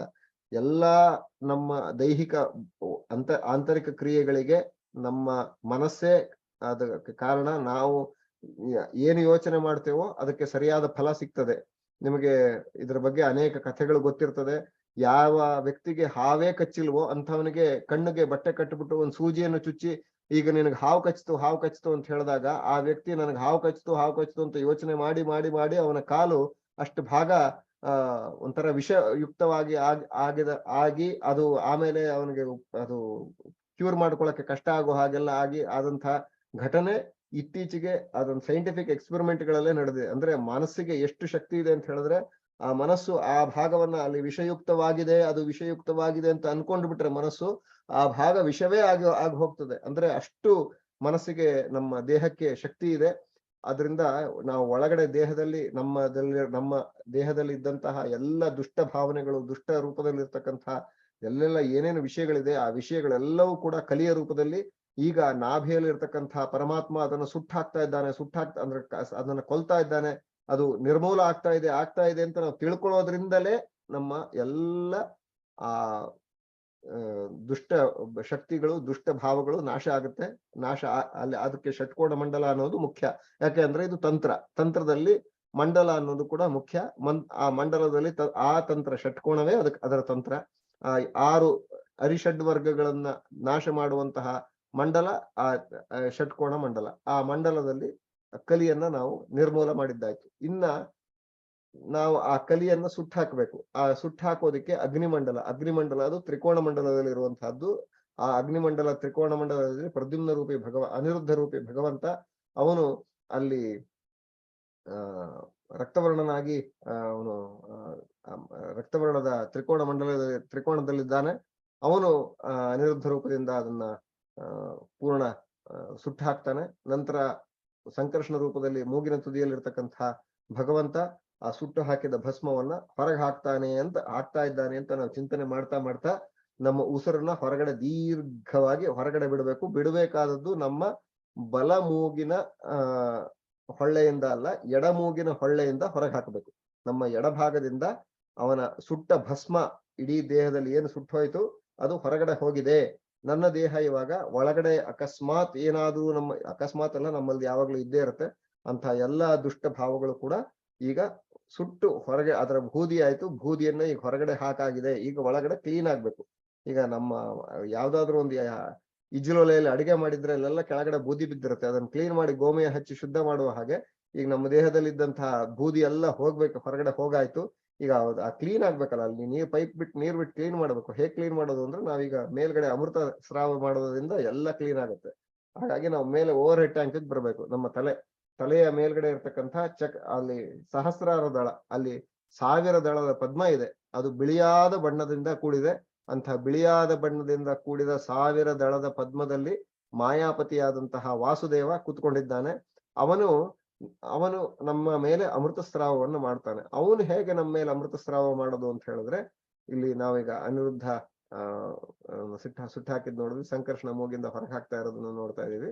ನಂತರ ಈಗ ವಾಸುದೇವ ತಲೆಯ ಮೇಲಿಂದ ನಮಗೆ ಅಮೃತ ಸ್ರಾವವನ್ನು ಮಾಡ್ತಾನೆ. ಅಮೃತ ಸ್ರಾವ ಮಾಡೋದು ಅಂದ್ರೆ ಏನು ಅಂತ ನಾವು ಆ ಭಾಗದಲ್ಲಿ ಕೈಯನ್ನ ಇಟ್ಕೊಳ್ತೇವೆ, ಕೈ ಮೇಲೆ ಇಟ್ಕೊಂಡು ಆ 24 ಬಾರಿ ಆ ಮಂತ್ರವನ್ನು ಹೇಳ್ತೇವೆ. ನಾ ಮಂತ್ರ ಯಾವುದು ಅಂತ ಹೇಳೋದಿಲ್ಲ, ಆ ಮಂತ್ರವನ್ನು ಹೇಳ್ತೇವೆ. ಆ ಮಂತ್ರವನ್ನು ಹೇಳುವಾಗ 24 ಬಾರಿ ನಾವು ಆ ಸುಮ್ನೆ ಓಂ ಓಂ ಓಂ ಅಂತ ಹೇಳ್ತಾ ಹೋದ್ರೆ ಆಗುದಿಲ್ಲ. ಉಸಿರಾಡ್ತಾ ಇರ್ತೀವಿ, ಅಂದ್ರೆ ನೀವು ಒಳಗೂ ಉಸಿರು ಬರ್ತಾ ಇರುತ್ತೆ, ಹೊರಗೂ ಉಸಿರು ಹೋಗ್ತಾ ಇರುತ್ತೆ. ಸುಮ್ನೆ ನಾವು 24 ಸರಿ ಅದನ್ನ ಹೇಳಿದ್ರೆ ಪ್ರಯೋಜನ ಇಲ್ಲ. ಅದು ಸರಿಯಾಗಿ ಆಗ್ಬೇಕು ಅಂತ ಹೇಳಿದ್ರೆ ನಮ್ಮ ಕಲಿಯನ್ನ ಹೊರಗಡೆ ಮೂಗಿನಿಂದ ಎಡ ಹೊಳ್ಳೆಯಿಂದ ಹಾಕಿದಾದ್ಮೇಲೆ ಬಲ ಮೂಗಿನಿಂದ ಬೇರೆ ಪೈಪಿಂದ ಇನ್ನೊಂದು ಒಳ್ಳೆ ಕ್ಲೀನ್ ಆಗಿರೋ ನೀರು ಗಾಳಿ ಬರ್ಬೇಕು.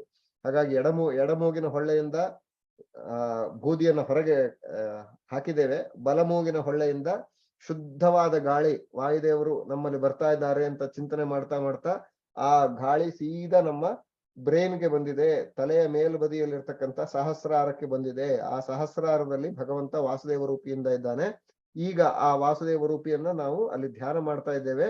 ಆ ಪರಮಾತ್ಮ, ಯಾವ ಪರಮಾತ್ಮನಿಗೆ ನಿತ್ಯ ಲಕ್ಷ್ಮೀದೇವಿ ಲಕ್ಷ್ಮ್ಯಾಮೃತೇನ ಸತತಂ ಪರಿಶಿಚ್ಯಮಾನಂ, ಯಾವ ಲಕ್ಷ್ಮೀದೇವಿ ನಿರಂತರವಾಗಿ ಅಮೃತ ಸ್ರಾವವನ್ನು ಮಾಡ್ತಾನೆ ಇದ್ದಾಳೆ. ಅವಳು ಅದು ನಿಲ್ತಾನೆ ಇಲ್ಲ. ಆ ಕೊಡದಲ್ಲಿ ಲಕ್ಷ್ಮೀದೇವಿ ಸುರಿಸ್ತಾ ಇರುವಂತಹ ಅಮೃತ ಆ ಕೊಡದಲ್ಲಿ, ಆ ಕೊಡ ಖಾಲಿಯೇ ಆಗ್ತಾ ಇಲ್ಲ, ಅದು ಯಾವಾಗ್ಲೂ ಬೀಳ್ತಾನೇ ಇದೆ ಹೈಗ್ರೀವ ರೂಪಿ ಪರಮಾತ್ಮನಿಗೆ, ಚಂದ್ರಮಂಡಲದಲ್ಲಿರ್ತಕ್ಕಂಥ ಹೈಗ್ರೀವ ರೂಪಿ ಪರಮಾತ್ಮನಿಗೆ. ಅಷ್ಟೇ ಅಲ್ಲ, ಆ ಧನ್ವಂತರಿ ಕೂಡ ಸ್ವಮೃತಂ ಸ್ರವಂತಂ ಅಂತ ಹೇಳ್ತಾರೆ ತಂತ್ರಸಾರದಲ್ಲಿ. ಸ್ವಮೃತಂ, ತಾನೇ ತನ್ನ ಅಮೃತವನ್ನು ತನ್ನ ಮೇಲೆ ಚೆನ್ನಾಗಿ ಸುರ್ಕೊಳ್ತಾ ಇದ್ದಾನಂತ ಪರಮಾತ್ಮ. ಚೆನ್ನಾಗಿ ಸುರ್ಕೊಳ್ಳೋದು ಅಂದ್ರೆ ಅದು ನಿರಂತರವಾಗಿ ಧಾರೆ ಧಾರೆಯಾಗಿ ಹರಿದು ಹೋಗ್ತಾನೆ ಇದೆ. ಆ ಚಂದ್ರಮಂಡಲವೂ ಕೂಡ ಇದೇ ರೀತಿ ಬಿಳಿಯಾದ ಮಂಡಲ. ಆ ಚಂದ್ರಮಂಡಲದ ರೀತಿಯಲ್ಲೇ ಬಿಳಿಯಾದ ಮಂಡಲ ನಮ್ಮ ತಲೆಯ ಮೇಲಿರ್ತಕ್ಕಂಥ ಆ ಸಹಸ್ರಾರದಳ ಕಮಲ. ಆ ಕಮಲದಲ್ಲೇ ಚಂದ್ರಮಂಡಲದಲ್ಲಿರುವ ಹಯಗ್ರೀವಾತ್ಮಕವಾದ ಧನ್ವಂತರಿ ಆತ್ಮಕನಾದಂಥ ಮತ್ತೆ ವಾಸುದೇವಾತ್ಮಕನಾಗಿರ್ತಕ್ಕಂಥ ಬಿಳಿಯಾದ ರೂಪಗಳೇನಿದೆ, ಈ ಬಿಳಿಯಾದ ರೂಪಗಳಿಂದ ಪರಮಾತ್ಮ ತಾನು ಆ ಬಿಳಿಯಾದ ಶುದ್ಧವಾದ ಹಾಲಿನ ರೂಪದಲ್ಲಿರ್ತಕ್ಕಂತಹ ಅಮೃತವನ್ನ ಲಕ್ಷ್ಮೀದೇವಿ ಏನು ಸುರಿಸ್ತಾ ಇದ್ದಾಳೆ ಪರಮಾತ್ಮನ ಮೇಲೆ, ಅದು ಅವನ ಎಲ್ಲ ತತ್ವದೇವತೆಗಳ, ಅವನ ಕೆಳಗಡೆ ಇರ್ತಕ್ಕಂಥ ದೇವತೆಗಳೆಲ್ಲರನ್ನ ಅವರೆಲ್ಲ ಸ್ವೀಕಾರ ಮಾಡಿ ನಂತರ ನಮ್ಮ ತಲೆಯ ಮೇಲೆ ಹರಿಸ್ತಾ ಇದ್ದಾರೆ ಅಂತ ಚಿಂತನೆ ಮಾಡ್ತಾ ಮಾಡ್ತಾ ಈಗ ನಮ್ಮ ದೇಹದಲ್ಲಿ ಆ ಅಮೃತ ಎಲ್ಲ ಭಾಗದಲ್ಲಿ ಹರಿತಾ ಇದೆ ಅಂತ ಫೀಲ್ ಮಾಡ್ಕೊಳ್ಬೇಕಂತ ನಾವು. ಆ ಫೀಲ್ ಮಾಡೋದು ಅಂತ ಹೇಳಿದ್ರೆ ಆ ನಮ್ಮ ನರನಾಡಿಗಳಲ್ಲಿ ಕೂಡ ಈಗ ಅದರ ಧಮನಿಗಳಲ್ಲಿ ಅದು ಈಗ ರಕ್ತದ ಒಳಗಡೆ ಅದು ಹೋಯ್ತು. ಈಗ ಇಲ್ಲಿ ಹರಿತಾ ಇದೆ, ಇಲ್ಲಿ ಹರಿತಾ ಇದೆ, ನನ್ನ ಭುಜಕ್ ಬಂತು, ಕೈಗೆ ಬಂತು, ಕಾಲ್ಗೆ ಬಂತು ಅಂತ ಫೀಲ್ ಮಾಡ್ಕೊಳ್ಳುವ ಹಾಗೆ ನಾವು ಆ ಅಮೃತ ಸ್ರಾವವನ್ನ 24 ಬಾರಿ ಆ ಮಂತ್ರವನ್ನ ಜಪ ಮಾಡುವಾಗ ನಾವು ಅನುಸಂಧಾನ ಮಾಡ್ಕೊಳ್ಬೇಕು. ಮಾಡಿಕೊಂಡಾಗ ನಮ್ಮ ದೇಹ ಈಗ ಅಮೃತದಿಂದ ಶುದ್ಧಿಯಾಗಿದೆ. ಈಗ ಅಮೃತವೇ ಒಳಗಡೆ ತುಂಬಿಕೊಂಡಿದೆ. ಆದ್ರಿಂದ ಪರಮಾತ್ಮ ಬಂದು ಕೂತ್ಕೊಳ್ಳಿಕ್ಕೆ ಇವಾಗ ಅಡ್ಡಿ ಇಲ್ಲ. ಪರಮಾತ್ಮ ಇವಾಗ ಬಂದು ಕೂತ್ಕೊಳ್ಳಿಕ್ಕೆ ಒಳ್ಳೆ ಶುದ್ಧವಾದ ವೇದಿಕೆ ಸಿದ್ಧ ಆಗಿದೆ. ಈಗ ಸ್ಟೇಜ್ ತುಂಬಾ ಕ್ಲಿಯರ್ ಆಗಿದೆ. ಒಳ್ಳೆ ಅಮೃತ ಕಲ್ಲನ್ನೇ ಹಾಸಿದ್ದಾರೆ. ಅಂತಹ ಅಮೃತವಾದ ಶುದ್ಧವಾದ ಒಂದು ಹೃದಯದಲ್ಲಿ ಪರಮಾತ್ಮ ಇವಾಗ ಕೂತ್ಕೊಳ್ಬಹುದು ಅಂತ ಚಿಂತನೆ ಮಾಡಬೇಕು. ಇಷ್ಟಾದ ಮೇಲೆ ಅಲ್ಲಿಗೆ ನಮ್ದು ಕೆಲಸ ಮುಗಿಲಿಲ್ಲ. ಇನ್ನ ಬಲಗಡೆ ಭಾಗದಲ್ಲಿ ಮುಖ್ಯ ಪ್ರಾಣದೇವರನ್ನ ಪ್ರಾರ್ಥನೆ ಮಾಡಬೇಕು. ಅವರು ಉದ್ಯದ್ರವ್ಯ ಪ್ರಕರ ಸನ್ನಿಭಮಚ್ಯುತಾಂಕೆ ಸ್ವಾಸಿ ನಮಸ್ತಿನತ್ಯವಚ ಪ್ರವೃತ್ತಿಂ ಧ್ಯಾಯೇದ್ ಗದಾಭಯಕರಂ ಸುಕೃತಾಂಜಲಿಂತಂ ಪ್ರಾಣಂ ಯಥೇಷ್ಟ ತನುಮುನ್ನತ ಕರ್ಮಶಕ್ತಿಂ. ಆ ಮುಖ್ಯ ಪ್ರಾಣದೇವರು ಒಂದು ಮೇಲಿನ ಕೈಯಲ್ಲಿ ಗದೆಯನ್ನ ಹಿಡ್ಕೊಂಡು, ಮತ್ತೊಂದು ಕೈಯಲ್ಲಿ ಅಭಯವನ್ನು ಹಿಡ್ಕೊಂಡು, 2 ಕೈಗಳನ್ನ ಮುಗಿದುಕೊಂಡು ಯಾವಾಗಲೂ ಪರಮಾತ್ಮನ ಬಲ ತೊಡೆಯಲ್ಲಿ, ಅಚ್ಯುತನ ತೊಡೆಯಲ್ಲಿ ಕುಳಿತಿರ್ತಕ್ಕಂಥ ಮುಖ್ಯ ಪ್ರಾಣದೇವರು ಅವರು ನನ್ನ ಬಲಕುಕ್ಷಿಯಲ್ಲಿದ್ದಾರೆ. ಅಶ್ವಮೇಧಂ ಶಿರಸ್ಕಂಚ ಮಹಾದಾನ ಭುಜದ್ವಯಂ ಅನ್ನೋ ಮಂತ್ರದಿಂದ ಅವರನ್ನ ಧ್ಯಾನ ಮಾಡ್ತಾ ಅವರನ್ನ ನಾಭಿಗೆ ಕರ್ಕೊಂಡು ಬಂದು, ನಾಭಿಯಿಂದ ಹೃದಯಕ್ಕೆ ಕರ್ಕೊಂಡು ಬಂದು, ಹೃದಯಕ್ಕೆ ಅವರು ಯಾವಾಗ್ಲೂ ಇದ್ದೇ ಇದ್ದಾರೆ ಬಿಂಬರೂಪರಾಗಿ. ಆ ಮೂಲೇಶ ನಾಮಕ ಆ ಪ್ರಾಜ್ಞರೂಪಿ ಪರಮಾತ್ಮನ ಪಾದದ ಬುಡದಲ್ಲಿ ಆ ಹೃದಯದ ಕರ್ಣಿಕೆಯ ಕೆಳಗಡೆ ವಾಯುದೇವರಿದ್ದಾರೆ. ಆ ವಾಯುದೇವರು ಏನಿದ್ದಾರೆ, ಆ ವಾಯುದೇವರ ಹೃದಯದ ಒಳಗಡೆ ಈ ಕಮಲವನ್ನು ನಾವು ಚಿಂತನೆ ಮಾಡಬೇಕು. ಯಾವ ಕಮಲ? ಇಲ್ಲಿ ಏನ್ ಚಿತ್ರದಲ್ಲಿ ಕಾಣ್ತಾ ಇದೆಯವಲ್ಲ, ಅದು ವಾಯುದೇವರ ಹೃದಯದಲ್ಲಿದೆ. ಆ ಏನು ಎಲ್ಲಿ ಕೈ ಮುಕ್ಕೊಂಡಿದಾರಲ್ಲ, ಆ ಕೈ ಮುಕ್ಕೊಂಡಿರೋ ಭಾಗದಲ್ಲಿ ವಾಯುದೇವರ ಹೃದಯ ಕಮಲ ಇದೆ. ಆ ಹೃದಯ ಕಮಲವೇ ನಮ್ಮ ಎದೆಯಲ್ಲಿ ಅತ್ಯಂತ ಶುದ್ಧವಾದ ಜಾಗ. ಯಾಕೆಂದ್ರೆ ಪರಮಾತ್ಮ ಯಾರು? ಅವನು ಎಲ್ಲಾ ಲೋಕದ ಸ್ವಾಮಿ. ಯಾವುದೇ ಬೇಡ, ನಮ್ಮ ಚಿಕ್ಕ ಯಾವ್ದೋ ಮಿನಿಸ್ಟರ್ ಬಂತು ಅಂತಂದ್ರು ಕೂಡ ನಾವು ಅವ್ರಿಗೆ ಸನ್ಮಾನ ಮಾಡ್ಲಿಕ್ಕೆ ಎಷ್ಟೆಲ್ಲಾ ಕಾರ್ಯಕ್ರಮ ಮಾಡ್ತಾರೆ. ಬೇಡ, ಒಬ್ಬ ರಾಷ್ಟ್ರಪತಿ ಬಂದ್ರು ಅಂತ ಇಟ್ಕೊಳ್ಳಿ, ಅವ್ರು ಬರ್ಬೇಕು ಅಂದ್ರೆ 5 ದಿವಸ 4 ದಿವಸ ಮೊದ್ಲೇನೆ ಅಲ್ಲೆಲ್ಲ ಬಂದು ನಾಯಿಗಳು ಬಂದು ನೋಡ್ಕೊಂಡು ಹೋಗ್ತವೆ, ಪೊಲೀಸರು ಬಂದು ನೋಡ್ಕೊಂಡು ಹೋಗ್ತಾರೆ, ಇನ್ಯಾರ್ಯಾರೋ ಬಂದು ಇದೆಲ್ಲ ಸರಿ ಇದೆಯಾ, ಬಾಂಬ್ ಸ್ಕ್ವಾಡ್ನವ್ರು ಬಂದು ನೋಡ್ಕೊಂಡು ಹೋಗ್ತಾರೆ. ಅವರೆಲ್ಲ ಬಂದು ನೋಡ್ಕೊಂಡು ಹೋಗಿ ಅವರೆಲ್ಲ ಓಕೆ ಮಾಡಿದ್ದಾದ್ಮೇಲೆ ರಾಷ್ಟ್ರಪತಿ ಭವನದಿಂದ ಬಂದು ಮತ್ತೆ ಬೇರೆ ಇನ್ನೊಬ್ಬ ಇವರು ವಿಜಿಲೆನ್ಸ್ ಡಿಪಾರ್ಟ್ಮೆಂಟ್ನವ್ರು ಬಂದು ಅವರು ಇನ್ನೊಂದ್ಸತಿ ತನಿಖೆ ಮಾಡಿ ಇದಾದ್ಮೇಲೆ ರಾಷ್ಟ್ರಪತಿ ಬರೋದು. ಅಷ್ಟೇ ಮಾಮೂಲಿ ರಾಷ್ಟ್ರಪತಿಗಳಿಗೆ ಇಷ್ಟು ಇರ್ಬೇಕಾದ್ರೆ ಭಗವಂತ ಸಾಕ್ಷಾತ್ ಭಗವಂತ ನಮ್ಮ ಎದೆಗೆ ಬರ್ಬೇಕು ಅಂತ ಅಂದಾಗ ಎಷ್ಟು ಸೆಕ್ಯೂರಿಟಿ ಬೇಕು. ಸೆಕ್ಯೂರಿಟಿ ಅಂದ್ರೆ ಅಲ್ಲಿ ಎಷ್ಟು ಶುದ್ಧಿ ಇರಬೇಕು. ಆ ಶುದ್ಧಿಗೋಸ್ಕರ ಈ ನಮಗೆ ಸರಿಯಾದ ಶುದ್ಧಿಯಾದ ಜಾಗ ಬೇಕು ಅಂತ ಹೇಳಿದ್ರೆ ಅದು ವಾಯುದೇವರ ಹೃತ್ಕಮಲ. ಅಲ್ಲಿ ಯಾವುದೇ ಕಲ್ಮಶಕ್ಕೆ ಅವಕಾಶವೇ ಇಲ್ಲ. ಹಾಗಾಗಿ ನಮ್ಮ ಬಿಂಬಮೂರ್ತಿಯಾದ ನಮ್ಮ ಹೃದಯದಲ್ಲಿ ಅಂತ ಹೇಳಿದ್ರೆ ಅದು ನಿಜವಾದ ಸ್ಥಾನ. ಅಸ್ಮದಾದಿ ಗುರುಡಾಂ ಶ್ರೀಮಧ್ವಾಚಾರ್ಯಾಣಂ ಹೃತ್ಕಮಲ ಮಧ್ಯ ನಿವಾಸ ವಾಸುದೇವ ಸಂಕೃಷ್ಣ ವಿರುದ್ಧ ಪ್ರದ್ಯುಮ್ನಾದಿ ಅಂತಲೇ ನಾವು ಚಿಂತನೆ ಮಾಡೋದು ಸಂಕಲ್ಪದಲ್ಲಿ. ಅವರ ಹೃತ್ಕಮಲದಲ್ಲಿರ್ತಕ್ಕಂಥ ಅತ್ಯಂತ ಶುದ್ಧವಾದ ಸ್ಥಳ. ಆ ಸ್ಥಳದಲ್ಲಿ ಪರಮಾತ್ಮ ಯಾವಾಗಲೂ ಇದ್ದವನು ಈಗ ವಿಶೇಷವಾಗಿ ನಮ್ಮ ಧ್ಯಾನಕ್ಕೋಸ್ಕರ ಬರ್ತಾ ಇದ್ದಾನೆ ಅಂತ ಚಿಂತನೆ ಮಾಡ್ತಾ ಆ ಹೃತ್ಕಮಲದಲ್ಲಿ ವಾಯುದೇವರ ಪ್ರಾಣದೇವರ ಹೃತ್ಕಮಲದಲ್ಲಿ ನಾವೀಗ ಆ ಕಮಲವನ್ನ ಚಿಂತನೆ ಮಾಡಬೇಕು. ಆ ಕಮಲವನ್ನ ಚಿಂತನೆ ಮಾಡೋದೇ ಈಗ ಮಂಡಲದ ಚಿಂತನೆ. ಆ ಕಮಲಕ್ಕೆ ಎಷ್ಟು ದಳಗಳಿವೆ ಅಂತ ಚಿಂತನೆ ಮಾಡೋದು. ಅದು ನಾವು ಕಳೆದ ವಾರ ತಂತ್ರದಲ್ಲಿ ನೋಡಿದ್ದೇವೆ. ಆ ತಂತ್ರದ ಒಂದೊಂದು ಮಂತ್ರಕ್ಕೆ ಒಂದೊಂದು ದಳಗಳು ಎಷ್ಟು ಅಲ್ಲಿ ನಾವು ಅನೇಕ ದಳಗಳ ಕಮಲಗಳನ್ನು ಚಿಂತನೆ ಮಾಡ್ಲಿಕ್ಕಿದೆ. ಒಂದರ ಹೊರಗೊಂದು ಒಂದರ ಹೊರಗೊಂದು. ಈಗ ಸದ್ಯಕ್ಕೆ ಪ್ರಸ್ತುತ ನಾವು ಕೃಷ್ಣ ಷಡಕ್ಷರ ಮಂತ್ರದ ಬಗ್ಗೆ ಇವತ್ತು ನಿಮಗೆ ಚಿಂತನೆ ಮಾಡ್ಲಿಕ್ಕೆ ಕೇಳಿದ್ದೀರಿ. ಆ ಮಂತ್ರದ ವಿವರಣೆಗೋಸ್ಕರ ನಾನು ಇದುವರೆಗೆ ನಾವು ಹೃತ್ಕಮಲದ ಮಧ್ಯದಲ್ಲಿ ಇರ್ತಕ್ಕಂಥ ಆ ರೂಪಗಳನ್ನ ನಾವು ಚಿಂತನೆ ಮಾಡಿದ್ದಾಯ್ತು. ಇನ್ನ ಆ ವಾಯುದೇವರ ಹೃತ್ಕಮಲದಲ್ಲಿರುವ ಕಮಲವನ್ನು ಚಿಂತನೆ ಮಾಡಿದ್ದೇವೆ. ಈ ಕಮಲದಲ್ಲಿ ಇವಾಗ ಚಿಂತನೆ ಮಾಡಬೇಕಾದದ್ದು 8 ದಿಕ್ಕುಗಳಲ್ಲಿ ಅಥವಾ 6 ದಿಕ್ಕುಗಳಲ್ಲಿ ಎಷ್ಟು ದಳ ಇದೆಯೋ ಅಷ್ಟು ದಿಕ್ಕುಗಳಲ್ಲಿ ಅಷ್ಟು ಲಕ್ಷ್ಮೀ ರೂಪಗಳು ಬಂದು ಪರಮಾತ್ಮನನ್ನ ಛತ್ರ ಚಾಮರಾದಿಗಳಿಂದ ತಾನಾಗಿ ಸೇವೆ ಮಾಡ್ತಾ ಇದ್ದಾಳೆ ಅಂತ ಒಂದು ಚಿಂತನೆ. ಮತ್ತೊಂದು ಪೀಠ ಪೂಜಾ ಕಲ್ಪನೆ. ನಾವು ಕಳೆದ ವಾರ ನೋಡಿದ್ವಿ. ಆ ಪೀಠ ಪೂಜಾ ಕಲ್ಪನೆಯ ರೀತಿಯ ಕಲ್ಪನೆಯನ್ನು ಕೂಡ ನಾವು ಆ ಹೃದಯದಲ್ಲಿ ಮಾಡಿಕೊಂಡು ಆ ಪರಮಾತ್ಮ ತಾನಾಗಿ 8 ರೂಪದಿಂದ ತನ್ನನ್ನು ತಾನು ವಾಸುದೇವ ವಿಶ್ವಾದಿ 8 ರೂಪಗಳಿಂದ ಸುತ್ತುವರೆಕೊಂಡಿದ್ದಾನೆ. ಮಧ್ಯದಲ್ಲಿ ತಾನು ಆ ಲಕ್ಷ್ಮೀಧರಾಭ್ಯಾಮಾಶ್ಲಿಷ್ಟ ಲಕ್ಷ್ಮೀ ಮತ್ತೆ ಧರಾದೇವಿಯರಿಂದ ಆಲಂಗಿತನಾಗಿರ್ತಕ್ಕಂತಹ ಆ ದಿವ್ಯವಾದ ರೂಪದಿಂದ ತಾನು ಮಧ್ಯದಲ್ಲಿ ಹೃದಯ ಕಮಲದ ಮಧ್ಯದಲ್ಲಿ ಅವನು ಇದ್ದಾನೆ ಅಂತ ಕಲ್ಪನೆ ಮಾಡ್ತಾ ಈಗ ನನ್ನ ಹೃದಯಕ್ಕೆ ಬಾ ಸ್ವಾಮಿ ನೀನು ಅಂತ ಕರಿಬೇಕು ಅವನನ್ನು ಕರೆದಾಗ ಅವನು ನಮ್ಮ ಹೃದಯದಲ್ಲಿ ಬಂದು ಕುಳಿತುಕೊಳ್ತಾನೆ. ಆ ಕುಳಿತುಕೊಳ್ತಾ ಇದ್ದಾನೆ ಅಂತ ಮಾಡೋದೇ ನಮ್ಮ ಈಗ ಧ್ಯಾನದ ಪ್ರಾರಂಭ. ಈ ಧ್ಯಾನಕ್ಕೆ ಮೂಲ ಚಿಂತನೆ ಏನು ಅಂತ ಹೇಳಿದ್ರೆ ನಮ್ಮ ಹೃದಯದಲ್ಲಿರುವ ಬಿಂಬ ಮೂರ್ತಿಯ ಚಿಂತನೆ. ಆ ಬಿಂಬ ಮೂರ್ತಿ ಯಾವ ರೂಪದಲ್ಲಿದ್ದಾನೆ ಅನ್ನೋದು ಆಯಾ ಮಂತ್ರಗಳ ಅನುಸಂಧಾನದ ರೂಪವಾಗಿ ಚಿಂತನೆ ಮಾಡೋದು. ಈಗ ಹಯಗ್ರೀವ ಮಂತ್ರ ಮಾಡ್ತಾ ಇದ್ದೇನೆ ಅಂದ್ರೆ ಆ ಬಿಂಬರೂಪಿ ಹಯಗ್ರೀವ ರೂಪವನ್ನು ಪಡೆದು ಈಗ ನನ್ನ ಹೃತ್ಕಮಲದಲ್ಲಿ ಹಯಗ್ರೀವ ರೂಪದಲ್ಲಿದ್ದಾನೆ. ಕೃಷ್ಣ ಮಂತ್ರ ಮಾಡುವಾಗ ಕೃಷ್ಣ ಮಂತ್ರದ ರೂಪದಲ್ಲಿದ್ದಾನೆ. ವಾಸುದೇವ ಮಂತ್ರವಾಗ ವಾಸುದೇವ ರೂಪದಲ್ಲಿದ್ದಾನೆ ಅಂತ ಚಿಂತನೆ ಮಾಡೋದು. ಈಗ ಪ್ರಾಣದೇವರ ಆ ಹೃತ್ಕಮಲದ ಮಧ್ಯದಲ್ಲಿ ಇರ್ತಕ್ಕಂಥ ಸುಂದರವಾದ ದಿವ್ಯ ಕಮಲದಲ್ಲಿ ಲಕ್ಷ್ಮೀದೇವಿಯಿಂದ ಪ್ರಾರ್ಥಿತನಾದಂತಹ ಭಗವಂತ ತಾನು ಲಕ್ಷ್ಮೀದೇವಿಯಿಂದ ಒಡಗೂಡಿ ಅಕ್ಕಪಕ್ಕದಲ್ಲಿರ್ತಕ್ಕಂಥ ರೂಪದಲ್ಲಿರ್ತಕ್ಕಂಥ ಲಕ್ಷ್ಮೀದೇವಿಯರ ಮಧ್ಯದಲ್ಲಿ ತಾನು ನಿಂತಿದ್ದಾನೆ ಅನ್ನುವ ಕಲ್ಪನೆಯನ್ನು ನಾವು ಮಾಡಿಕೊಂಡಾಗ ಅದಕ್ಕಿಂತ ಮುಂಚೆ ಅಲ್ಲೊಂದು ಕೃಷ್ಣ ಮಂತ್ರದ್ದೇ ಆದ ಒಂದು ಪ್ರಾಣಾಯಾಮ ಇದೆ. ಆ ಪ್ರಾಣಾಯಾಮದಿಂದ ದೇಹವನ್ನು ಶುದ್ಧಿ ಮಾಡಿಕೊಂಡು ಈಗ ಅಸ್ಮದಿಷ್ಟೈಕ ಕಾರ್ಯಾಯ ಪೂರ್ಣಾಯ ಹರಯೇ ನಮಃ ಅಂತ ಆಚಾರ್ಯರ ಪೂರ್ಣಾಯ ಅಂತ ಹೇಳಿದ್ರಲ್ಲ, ಆ ಪೂರ್ಣ ರೂಪಗಳನ್ನು ನೋಡೋಣ. ಪೂರ್ಣ ಜ್ಞಾನಾತ್ಮನೆ ಹೃದಯಾಯ ನಮಃ, ಪೂರ್ಣೇಶ್ವರಿಯಾತ್ಮನೆ ಶಿರ್ಷೇ ಸ್ವಹ, ಪೂರ್ಣಾನಂದಾತ್ಮನೆ ಶಿಖಾಯ ವಿಶುಟ ಇತ್ಯಾದಿ ನಿಮಗೆಲ್ಲ ಮಂತ್ರಗಳು ಗೊತ್ತಿರ್ತದೆ. ಯಾರು ಜಪ ಮಾಡ್ತೀರಿ ಅವರಿಗೆ ಆ ಪೂರ್ಣ ಅನ್ನುವ 5 ಅನುಸಂಧಾನಗಳು. ಅದು ಪೂರ್ಣ ಐಶ್ವರ್ಯ, ಪೂರ್ಣ ಜ್ಞಾನ, ಆ ಪರಮಾತ್ಮನಲ್ಲಿ ಎಲ್ಲವೂ ಪೂರ್ಣ, ಆ ಪೂರ್ಣವಾಗಿದೆ ಅವನಲ್ಲಿ ಅಂತ ಚಿಂತನೆ ಮಾಡೋದೇ ಈ ಮಂತ್ರದ ಉದ್ದೇಶ.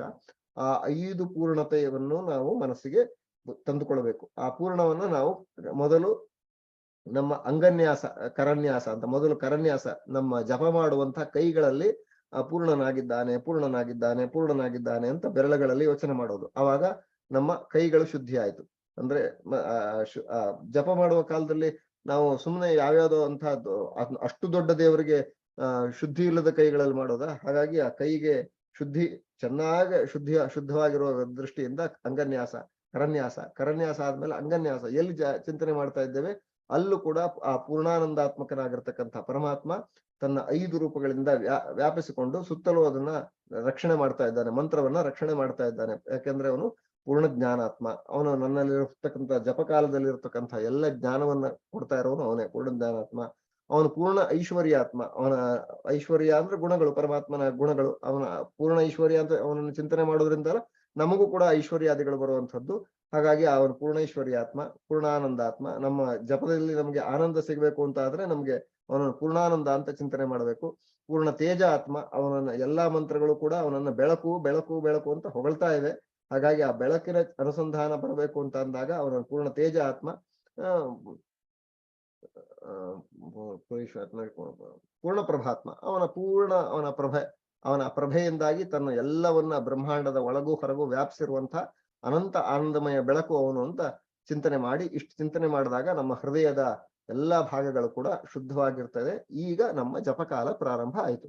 ಜಪಕಾಲ ಪ್ರಾರಂಭ ಆದಾಗ ನಮಗೆ ಮುಖ್ಯವಾಗಿ ಬೇಕಾದದ್ದು ಋಷಿ, ಮಂತ್ರ, ಛಂದಸ್ಸು. ಇವುಗಳನ್ನ ನಾವು ಸರಿಯಾಗಿ ತಿಳ್ಕೊಳ್ಳದೆ ಜಪ ಮಾಡಬಾರ್ದು, ಅದನ್ನ ಹೇಳ್ಕೊಳ್ಳೇಬೇಕು. ಅದು ಕೃಷ್ಣ ಷಡಕ್ಷರ ಮಂತ್ರಸ್ಯ ಬ್ರಹ್ಮರ್ಷಿ ದೈವಿ ಗಾಯತ್ರಿ ಶ್ರಿಂದಃ ರುಕ್ಮಿಣಿ ಸತ್ಯಭಾಮಪತಿ ಶ್ರೀ ವೇಣುಗೋಪಾಲ ಕೃಷ್ಣೋ ದೇವತಾ ಧ್ಯಾನೇ ವಿನಿಯೋಗ ಅಂತ ಜಪ. ನಿಮ್ಗೆ ಅದು ಉಪದೇಶ ಆಗಿರುತ್ತೆ. ಆದ್ರಿಂದ ನಾನು ಅದನ್ನ ಸುಮ್ನೆ ಮಂತ್ರದ ಪ್ರಾರಂಭ ಹೇಳ್ತಾ ಇದ್ದೀನಿ ಅಷ್ಟೇ, ಇದು ಪಾಠ ಅಲ್ಲ. ಧ್ಯಾಯೇದ್ಧರಿನ್ ಮಣಿಭಂ ಜಗದೇಕ ವಂದ್ಯಂ ಸೌಂದರ್ಯ ಸಾರಂ ಅರಿ ಶಂಖ ವರ ಅಭಯಾನಿ ದೋರ್ಭಿರ್ದದಾನಮಜಿತಂ ಸರಸಂಚ ಭೈಷ್ಮಿ ಸತ್ಯಾಸಮೇತಂ ಅಖಿಲ ಪ್ರದಂ ಇಂದಿರೇಶಂ. ಆ ಕೃಷ್ಣ ರೂಪವನ್ನು ನಾವೀಗ ಚಿಂತನೆ ಮಾಡ್ಲಿಕ್ಕೆ ಹೊರಟಿದ್ದೇವೆ. ಕೃಷ್ಣ ತಾನು ಪರಂಧಾಮಕ್ಕೆ ಹೋಗೋದಕ್ಕಿಂತ ಮುಂಚೆ 4 ರೂಪಗಳನ್ನ ತೊಟ್ಟು 4 ರೂಪಗಳಲ್ಲಿ ಒಂದು ರೂಪವನ್ನ ಕೃಷ್ಣ ಮಂತ್ರದಲ್ಲಿ ಇಟ್ಟಿದ್ದಾನೆ. ಒಂದು ರೂಪವನ್ನು ತಾನು ತನ್ನ ಕೃಷ್ಣಕೇಶದಿಂದ ಯಾವ ರೂಪದಿಂದ ಬಂದಿದ್ನೋ ಆ ರೂಪದಿಂದ ಒಂದು ರೂಪ ಅಲ್ಲಿಗೆ ಹೋದ್ರೆ, ಮತ್ತೊಂದು ರೂಪ ಸತ್ಯಲೋಕದಲ್ಲಿ, ಮತ್ತೊಂದು ರೂಪ ಕೈಲಾಸದಲ್ಲಿ ರುದ್ರದೇವರ ಉಪಾಸನೆಗೆ. ಇವತ್ತು ಶಿವರಾತ್ರಿ, ಹಾಗಾಗಿ ರುದ್ರದೇವರ ಅಂತರ್ಯಾಮಿಯಾಗಿರ್ತಕ್ಕಂಥ ಕೃಷ್ಣನನ್ನು ಕೂಡ ಸ್ಮರಣೆ ಮಾಡೋಣ. ಅಲ್ಲೊಂದು ರೂಪದಿಂದ ಹೋಗಿದ್ದಾನೆ. ಮತ್ತೊಂದು ರೂಪ ಎಲ್ಲಿಡೋದು ಅಂತ ಹೇಳಿದಾಗ, ತಾನು ಭೂಲೋಕದಲ್ಲೇ ಇರ್ತೇನೆ. ಆ ರೂಪ ಎಲ್ಲಿರ್ತೇನೆ ಅಂತ ಹೇಳಿದ್ರೆ ಕೃಷ್ಣ ಮಂತ್ರದಲ್ಲಿ ಇರ್ತೇನೆ ಅಂತ ಹೇಳಿದ್ದಾನೆ. ಹಾಗಾಗಿ ಈ ಮಂತ್ರ ಯಾರು ಜಪ ಮಾಡ್ತಾರೆ ಅವರ ನಾಲಿಗೆಯಲ್ಲೇನೆ ಬಂದು ಕುಳಿತುಕೊಳ್ತಾನೆ. ಯಾವುದು ಈ ಕೃಷ್ಣ ಮಂತ್ರ. ಈ ಕೃಷ್ಣ ಮಂತ್ರಕ್ಕೆ ಅಷ್ಟು ಶಕ್ತಿ ಇರುವಂತಹದ್ದು. ಎಷ್ಟು ಶಕ್ತಿ ಅಂದ್ರೆ, ಪರಮಾತ್ಮನ ಆ ಕೃಷ್ಣಾವತಾರವಾದಂತಹ ರೂಪ ಅದು 4 ವಿಭಾಗಗಳಾಗಿರುವ ರೂಪಗಳಲ್ಲಿ 3 ವಿಭಾಗಗಳಾಗಿ ಪರಮಾತ್ಮ ತಾನು ಮೇಲೆ ಹೋದ್ರೂ ಕೂಡ ಎಲ್ಲಾ ರೂಪಗಳಿಗೂ ಅಷ್ಟೇ ಶಕ್ತಿ, ಅಷ್ಟೇ ಗುಣ, ಅಷ್ಟೇ ಪೂರ್ಣವಾಗಿರ್ತಕ್ಕಂಥದ್ದು. ಎಲ್ಲೋ 3 ಹೋಯ್ತು, ಇದ್ರಲ್ಲಿ ಒಂದು ಕಡಿಮೆ ಆಯ್ತು ಅಂತ ತಿಳ್ಕೊಳ್ಬಾರ್ದು. ಅಷ್ಟೇ ಶಕ್ತಿಯುತವಾದಂತಹ ಕೃಷ್ಣ ರೂಪ ಇವತ್ತಿಗೂ ಕಲಿಕಾಲದಲ್ಲಿ ಕೂಡ ಹಾಗೆ ಇದೆ. ಎಲ್ಲಿದೆ ಅಂತ ಹೇಳಿದ್ರೆ ಕೃಷ್ಣ ಮಂತ್ರದಲ್ಲಿ ಇದೆ.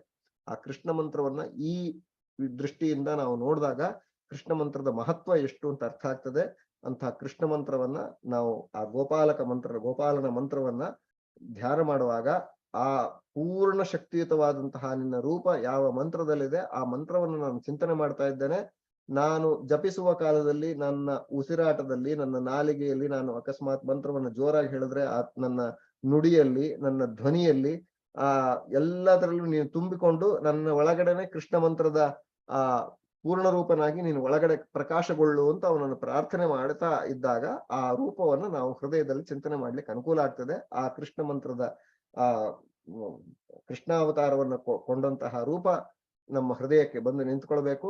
ನಿಂತ್ಕೊಂಡಾಗ ಪಕ್ಕದಲ್ಲಿ, ಅಕ್ಕಪಕ್ಕದಲ್ಲಿ ಭೈಷ್ಮಿ ಸತ್ಯ ಸಮೇತಂ, ಭೈಷ್ಮೀ ದೇವಿ ಮತ್ತೆ ಸತ್ಯಭಾಮ ಅಂದ್ರೆ ರುಕ್ಮಿಣಿ ಸತ್ಯಭಾಮೆಯರನ್ನ ಒಡಗೂಡಿದಂತಹ ರೂಪ.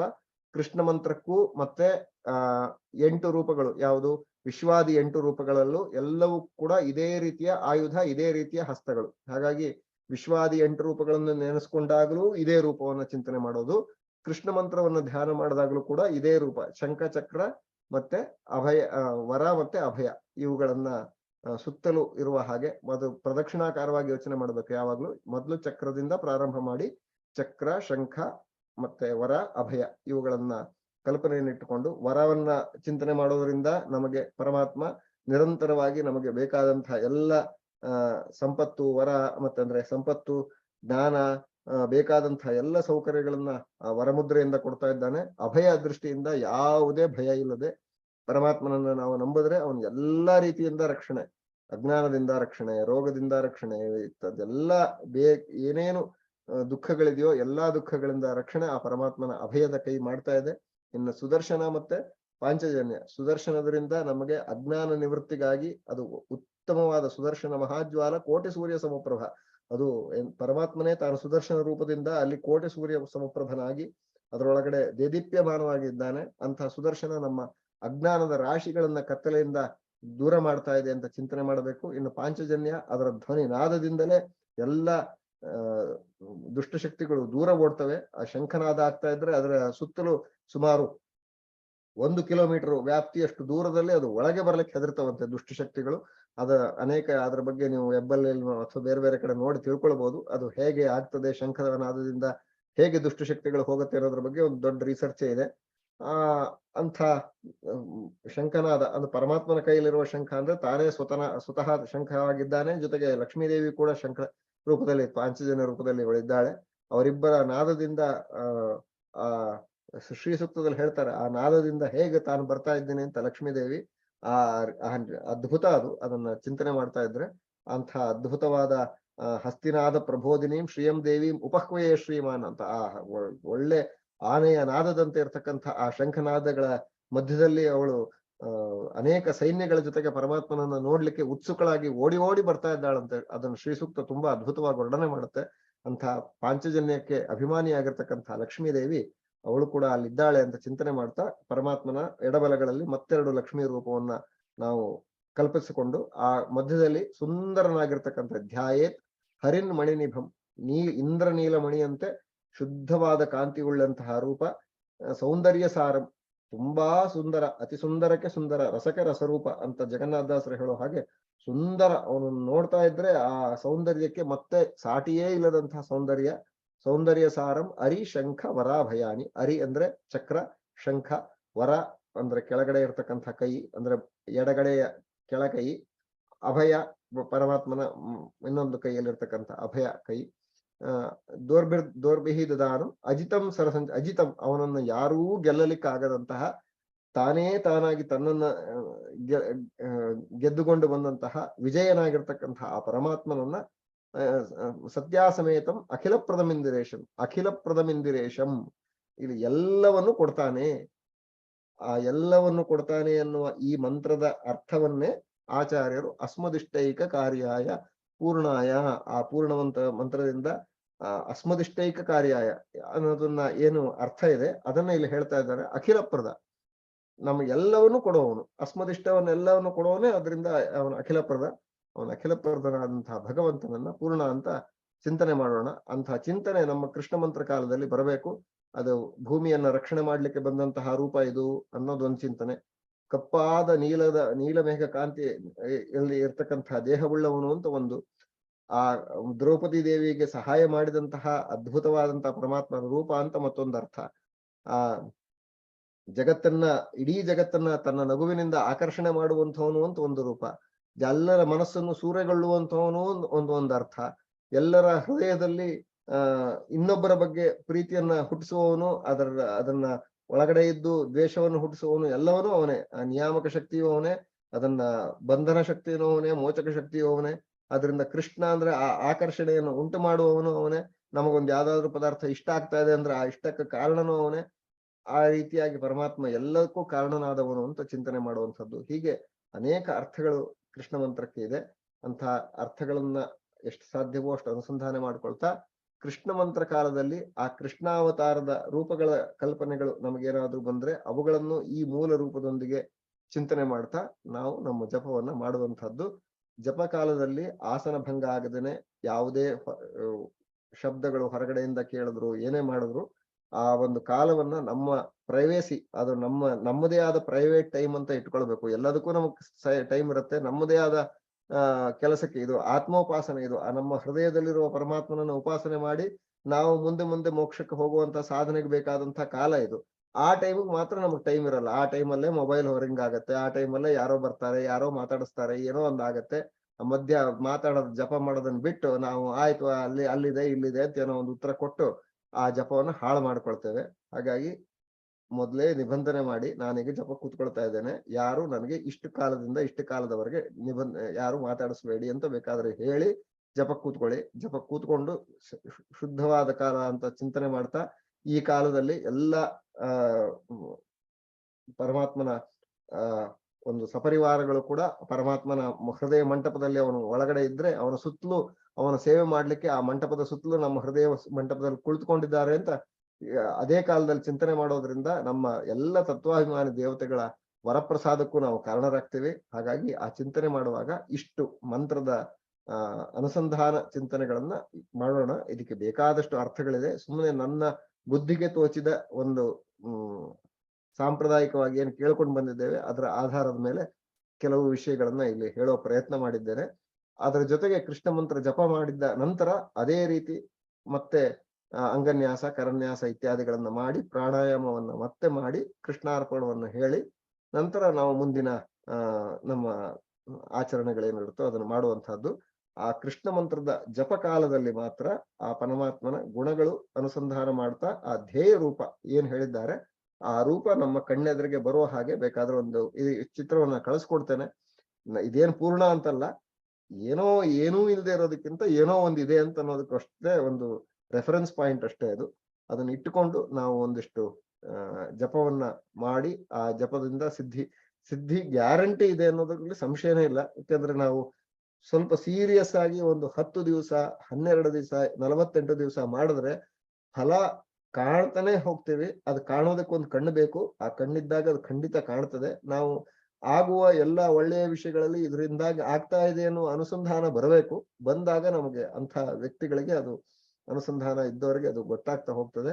ಹಾಗಾಗಿ ಜಪದಿಂದಾಗಿ ತುಂಬಾ ಅನುಕೂಲ ಇದೆ. ಆ ಕೃಷ್ಣ ಮಂತ್ರದಿಂದಾಗಿ ಎಂತೆಂಥ ಸಮಸ್ಯೆ ಇದ್ದವರಿಗೂ ಕೂಡ ಅದರಿಂದ ನಿವೃತ್ತಿ ಇದೆ. ವಿಶೇಷವಾಗಿ ಸ್ತ್ರೀಯರಿಗೆ ಈ ಮಂತ್ರವನ್ನು ವಿಧಾನ ಮಾಡಿದ್ದಾರೆ.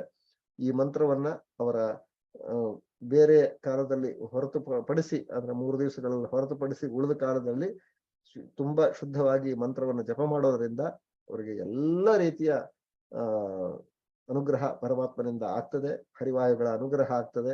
ಆ ಧ್ಯಾನದಿಂದಾಗಿ ವಿಶೇಷವಾಗಿ ಪರಮಾತ್ಮನ ಆ ಭಾಗವತಾದಿ ಕಥೆಗಳಲ್ಲಿ ಹೇಳಿರುವ ದಶಮಸ್ಕಂದದಲ್ಲಿ ಹೇಳಿರ್ತಕ್ಕಂತಹ ಲೀಲೆಗಳ ವರ್ಣನೆಯನ್ನ ಮಾಡ್ತಾ ಪತ್ಯಂತರ್ಗತ ಭಗವಂತನನ್ನ ನೆನಿತಾ ಇದ್ರೆ ಅವನು ಭಗವಂತ ನೀನು ಇಷ್ಟು ವೈಭವಗಳನ್ನು ತೋರಿಸಿರುವಂತಹ ಈ ನಿನ್ನ ರೂಪ ಅದು ನಮ್ಮ ಹೃದಯದಲ್ಲಿ ಅಚ್ಚೊತ್ತಿ ನೀನು ನನ್ನ ಎಲ್ಲ ಕ್ರಿಯೆಗಳಲ್ಲಿ ನನಗೆ ಧ್ಯಾನಕ್ಕೆ ವಿಷಯನಾಗು ಅಂತ ಪರಮಾತ್ಮನನ್ನ ಚಿಂತನೆ ಮಾಡೋದ್ರಿಂದ ನಮ್ಮ ಎಲ್ಲ ಐಹಿಕ ಮತ್ತೆ ಸಾಂಸಾರಿಕ ಎಲ್ಲ ತೊಂದರೆಗಳು ದೂರವಾಗಿ ಪರಮಾತ್ಮ ನಮ್ಮಿಂದ ಉತ್ತಮ ಕೆಲಸಗಳನ್ನು ಮಾಡಿಸ್ತಾನೆ. ಅದನ್ನು ಮಾಡಿಸಿ ಆ ಫಲವನ್ನ ನಮಗೆ ತಾನೇ ಮಾಡಿ ಅದನ್ನು ಮಾಡಿಸಿ ನಮಗೆ ಫಲವನ್ನ ನಮಗೆ ಕೊಡ್ತಾನೆ. ಅಂತಹ ಕರುಣಾಳು. ಆ ಕರುಣಾಳುವಿಗೆ ರುದ್ರಾಂತರ ನಮಗೆ ಮುಖ್ಯವಾಗಿ ಬೇಕಾದದ್ದು ಮಾನಸಿಕವಾದ ಸ್ಥಿಮಿತೆ, ಒಂದು ಗಟ್ಟಿತನ. ಅದನ್ನು ಕೊಡಬೇಕಾದವರು ರುದ್ರದೇವರು. ಇವತ್ತು ವಿಶೇಷವಾಗಿ ರುದ್ರದೇವರ ಚಿಂತನೆ ಮಾಡಬೇಕಂತೆ. ಆ ರುದ್ರದೇವರು ಪಾರ್ವತಿಯನ್ನ ತೊಡೆಯ ಮೇಲೆ ಕೂಡಿಸಿಕೊಂಡಿರ್ತಾರೆ. ಅವರಿಗೆ 5 ಮುಖಗಳಿವೆ. ಧ್ಯೇಯ ಪಂಚಮುಖೋ ರುದ್ರಃ ಸ್ಫಟಿಕಾವಲ ಕಾಂತಿಮಾನ್ ವಿದ್ಯುತ್ ಶುಭ್ರ ಅಸಿತ ರಜಃ ಶ್ಯಾಮಾನ್ಯಸ್ಯ ಮುಖಾನಿತು ಜಟಾವ ಬದ್ಧೇಂದು ಕಲಃ ಪ್ರಿಯಾಯುನ್ ನಾಗಭೂಷಣ ಅಂತ ಆ 5 ರೂಪಗಳು ರುದ್ರ 5 ಮುಖಗಳು. ಈಶಾನ, ತತ್ಪುರುಷ, ವಾಮದೇವ, ಅಘೋರ, ಸದ್ಯೋಜಾತ ಎಂಬುದಾಗಿ 5 ಮುಖಗಳು ರುದ್ರದೇವರಿಗೆ. ಅದು ಒಂದೊಂದು ದಿಕ್ಕಿಗೆ ಒಂದೊಂದು ಮುಖಗಳಿವೆ ಅಂತೆ. ಆ ಮುಖಗಳಿಗೆ ಒಂದೊಂದು ವರ್ಣವನ್ನು ಹೇಳಿದ್ದಾರೆ. ಅದಕ್ಕೆ ವಿಶೇಷವಾಗಿ ಅನೇಕ ಹಿಂದೆಲ್ಲ ವಿವರಣೆಗಳನ್ನು ಕೊಟ್ಟಿದ್ದೇವೆ. ಅದನ್ನು ಬೇಕಾದ್ರೆ ಅದನ್ನ ಫೈಲ್ ಕಳಿಸ್ಕೊಡ್ತೇನೆ, ನೋಡಬಹುದು.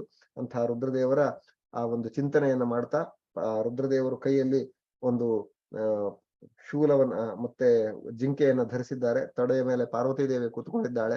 ಅಂತಹ ಪಾರ್ವತಿ ದೇವಿಯರ ಪಾರ್ವತಿ ರುದ್ರ ಸಮಾಗಮ ರೂಪವಾದಂತಹ ವಾಗರ್ಥಾವಿವ ಸಂಪೃಕ್ತವಂತ ಕಾಳಿದಾಸ ಹೇಳುವಾಗ ಅವರಿಬ್ಬರ ಸಂಯೋಗದಿಂದಾಗಿ ನಮಗೆ ಎಲ್ಲಾ ರೀತಿಯ ಜೀವನದಲ್ಲಿ ಶ್ರೇಯಸ್ಸು ಉಂಟಾಗ್ತಾ ಇರ್ತಕ್ಕಂಥದ್ದು. ನಮಗೆ ಆನಂದವನ್ನು ಕೊಡುವಂಥವ್ರು ಅವರೇ, ನಮಗೆ ಜ್ಞಾನವನ್ನು ಕೊಡುವಂಥವ್ರು ಅವರೇ, ನಮ್ಮ ಅಜ್ಞಾನವನ್ನು ನಿವೃತ್ತಿ ಮಾಡುವವರು ಅವರೇ, ಮಾನಸಿಕವಾದಂತಹ ನಮ್ಮ ಎಲ್ಲ ಕ್ಷೋಭೆಗಳನ್ನು ನಿವಾರಣೆ ಮಾಡುವಂಥವರು. ಅಂತಹ ಪಾರ್ವತಿ ರುದ್ರದೇವರ ಅನುಗ್ರಹದಿಂದ ಯಾವ ವಿಷ್ಣು ಸಹಸ್ರನಾಮವನ್ನ ಪಾರ್ವತಿ ದೇವಿಗೆ ರುದ್ರದೇವರು ಉಪದೇಶ ಮಾಡಿದ್ದಾರೆ, ಅಂತಹ ರುದ್ರದೇವರು ನಮ್ಮ ಹೃದಯದಲ್ಲಿ ಪರಮಾತ್ಮನನ್ನ ಕಾಣಿಸಿಕೊಳ್ಳೋದಿಕ್ಕೆ ಅವರ ಅನುಗ್ರಹ ಇರಲಿ. ಅವರ ಮನೋನಿಯಾಮಕರಾದಂತಹ ರುದ್ರದೇವರ ಅನುಗ್ರಹದಿಂದ ನಮ್ಮ ಪರಮಾತ್ಮನ ಚಿಂತನೆ, ನಮ್ಮ ಧ್ಯಾನ ಮತ್ತಷ್ಟು ಗಟ್ಟಿಯಾಗಲಿ ಅಂತ ಪ್ರಾರ್ಥನೆ ಮಾಡ್ತಾ ಇವತ್ತಿನ ನನ್ನ ಈ ಒಂದು ಕಳೆದ ವಾರದ ಪ್ರಶ್ನೆಯ ಭಾಗವನ್ನು ನಾನು ಇಲ್ಲಿ ಮುಗಿಸ್ತಾ ಇದ್ದೇನೆ. ಕರೆಕ್ಟ್ ಆಗಿ 1 ಗಂಟೆ ಸಮಯ ತಗೊಂಡಿದ್ದೇನೆ.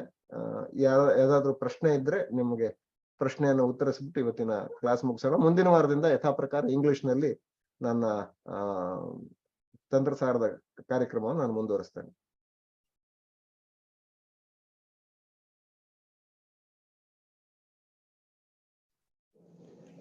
ಧ್ಯಾನಕ್ಕೆ ಉತ್ತಮವಾದ ಆಸನ ಯಾವುದು ಅಂತ?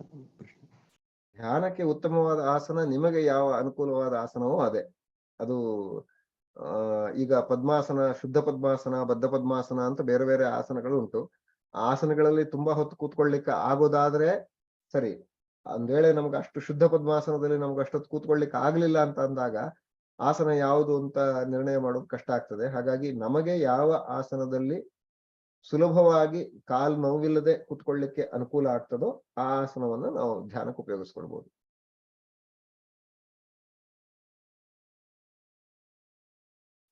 ಉತ್ತಮವಾದದ್ದು ಅರ್ಧ ಪದ್ಮಾಸನಾದ್ರೂ ಸರಿ. ಅಂದ್ರೆ ಒಂದ್ ಕಾಲ್ ಮೇಲೆ ಒಂದ್ ಕಾಲ್ ಹಾಕಿ ಕೂತ್ಕೊಳ್ಳುವಂತಹದ್ದು. ಈಗ ನನ್ನ ಪ್ರೊಫೈಲ್ ಅಲ್ಲಿ ಇರುವಂತಹ ಮಧ್ವಾಚಾರ್ಯ ಚಿತ್ರದಲ್ಲಿ ಶುದ್ಧ ಪದ್ಮಾಸನ ಇದೆ. ಅದನ್ನ ಆ ರೀತಿ ಹಾಕೊಂಡು ಕೂತ್ಕೊಂಡು ತುಂಬಾ ಹೊತ್ತು ಕೂತ್ಕೊಳ್ಳೋದು ಕಷ್ಟ. ಆ ರೀತಿ ಆಗದೆ ಇದ್ದಾಗ ಒಂದ್ ತೊಡೆ ಮೇಲೆ ಮತ್ತೊಂದು ತೊಡೆ ಕಾಲ್ ಮೇಲೆ ಇಟ್ಕೊಂಡು ಕೂತ್ಕೊಳ್ಳುವಂತಹದ್ದು ಉತ್ತಮ. ಅದಕ್ಕೆ ಆಸನ ಯಾವ್ದ್ರ ಮೇಲೆ ಕೂತ್ಕೊಳ್ತೀವಿ ಅನ್ನೋದು ತುಂಬಾ ಇಂಪಾರ್ಟೆಂಟ್.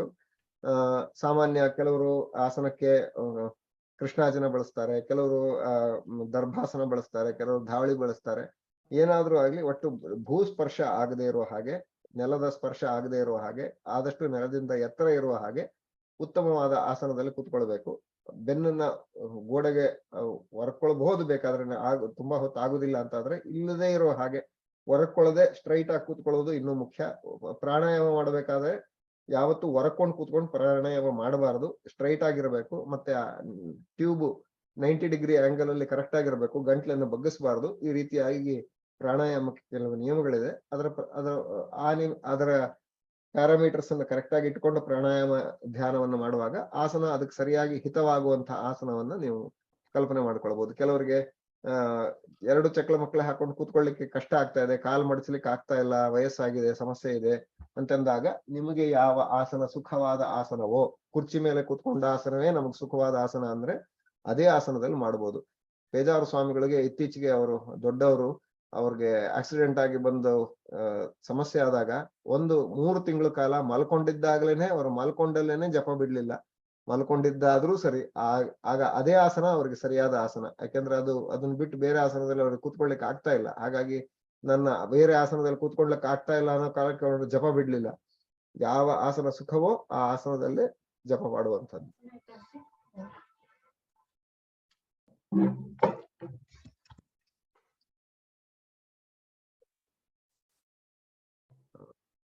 ಏನಾದ್ರೂ ನಿಮ್ಗೆ ಕಳೆದ ವಾರ ಕೇಳಿದ ಪ್ರಶ್ನೆಗೆ ನಾನು ಎಲ್ಲಾ ವಿಷಯ ಕವರ್ ಮಾಡಿದ್ನೋ ಮಾಡಿಲ್ವೋ ಗೊತ್ತಿಲ್ಲ.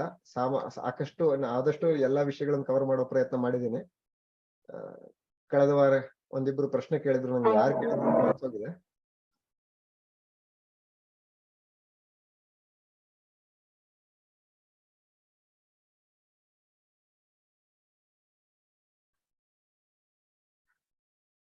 ಸರಿ, ಇವತ್ತಿನ ಕಾರ್ಯಕ್ರಮವನ್ನು ನಾವು ಏನು ಪ್ರಶ್ನೆಗಳಿಲ್ಲ ಅಂತ ಆದ್ರೆ ಇಲ್ಲಿಗೆ ಮುಗಿಸೋಣ. ಮುಂದಿನ ವಾರದಿಂದ ಇಂಗ್ಲಿಷ್ ನಲ್ಲಿ ಮತ್ತೆ ನಾನು ತಂತ್ರಸಾರದ ಮುಂದಿನ ಭಾಗವನ್ನ ಕಂಟಿನ್ಯೂ ಮಾಡ್ತೇನೆ. ಇವತ್ತು ಪ್ರದೋಷ ಕಾಲದ ನಿಮಿತ್ತ ಪಾಠ ಅದು ಬೇಡ ಅನ್ನೋ ದೃಷ್ಟಿಯಿಂದ ಇವತ್ತು ಕೇವಲ ಚಿಂತನೆ ಮಾಡೋದಕ್ಕೆ ನಾನು ಈ ವೇದಿಕೆಯನ್ನು ಬಳಸ್ಕೊಂಡಿದ್ದೇನೆ. ನಮಸ್ಕಾರ, ತುಂಬಾ ಚೆನ್ನಾಗಿತ್ತು. ನಮಸ್ಕಾರ.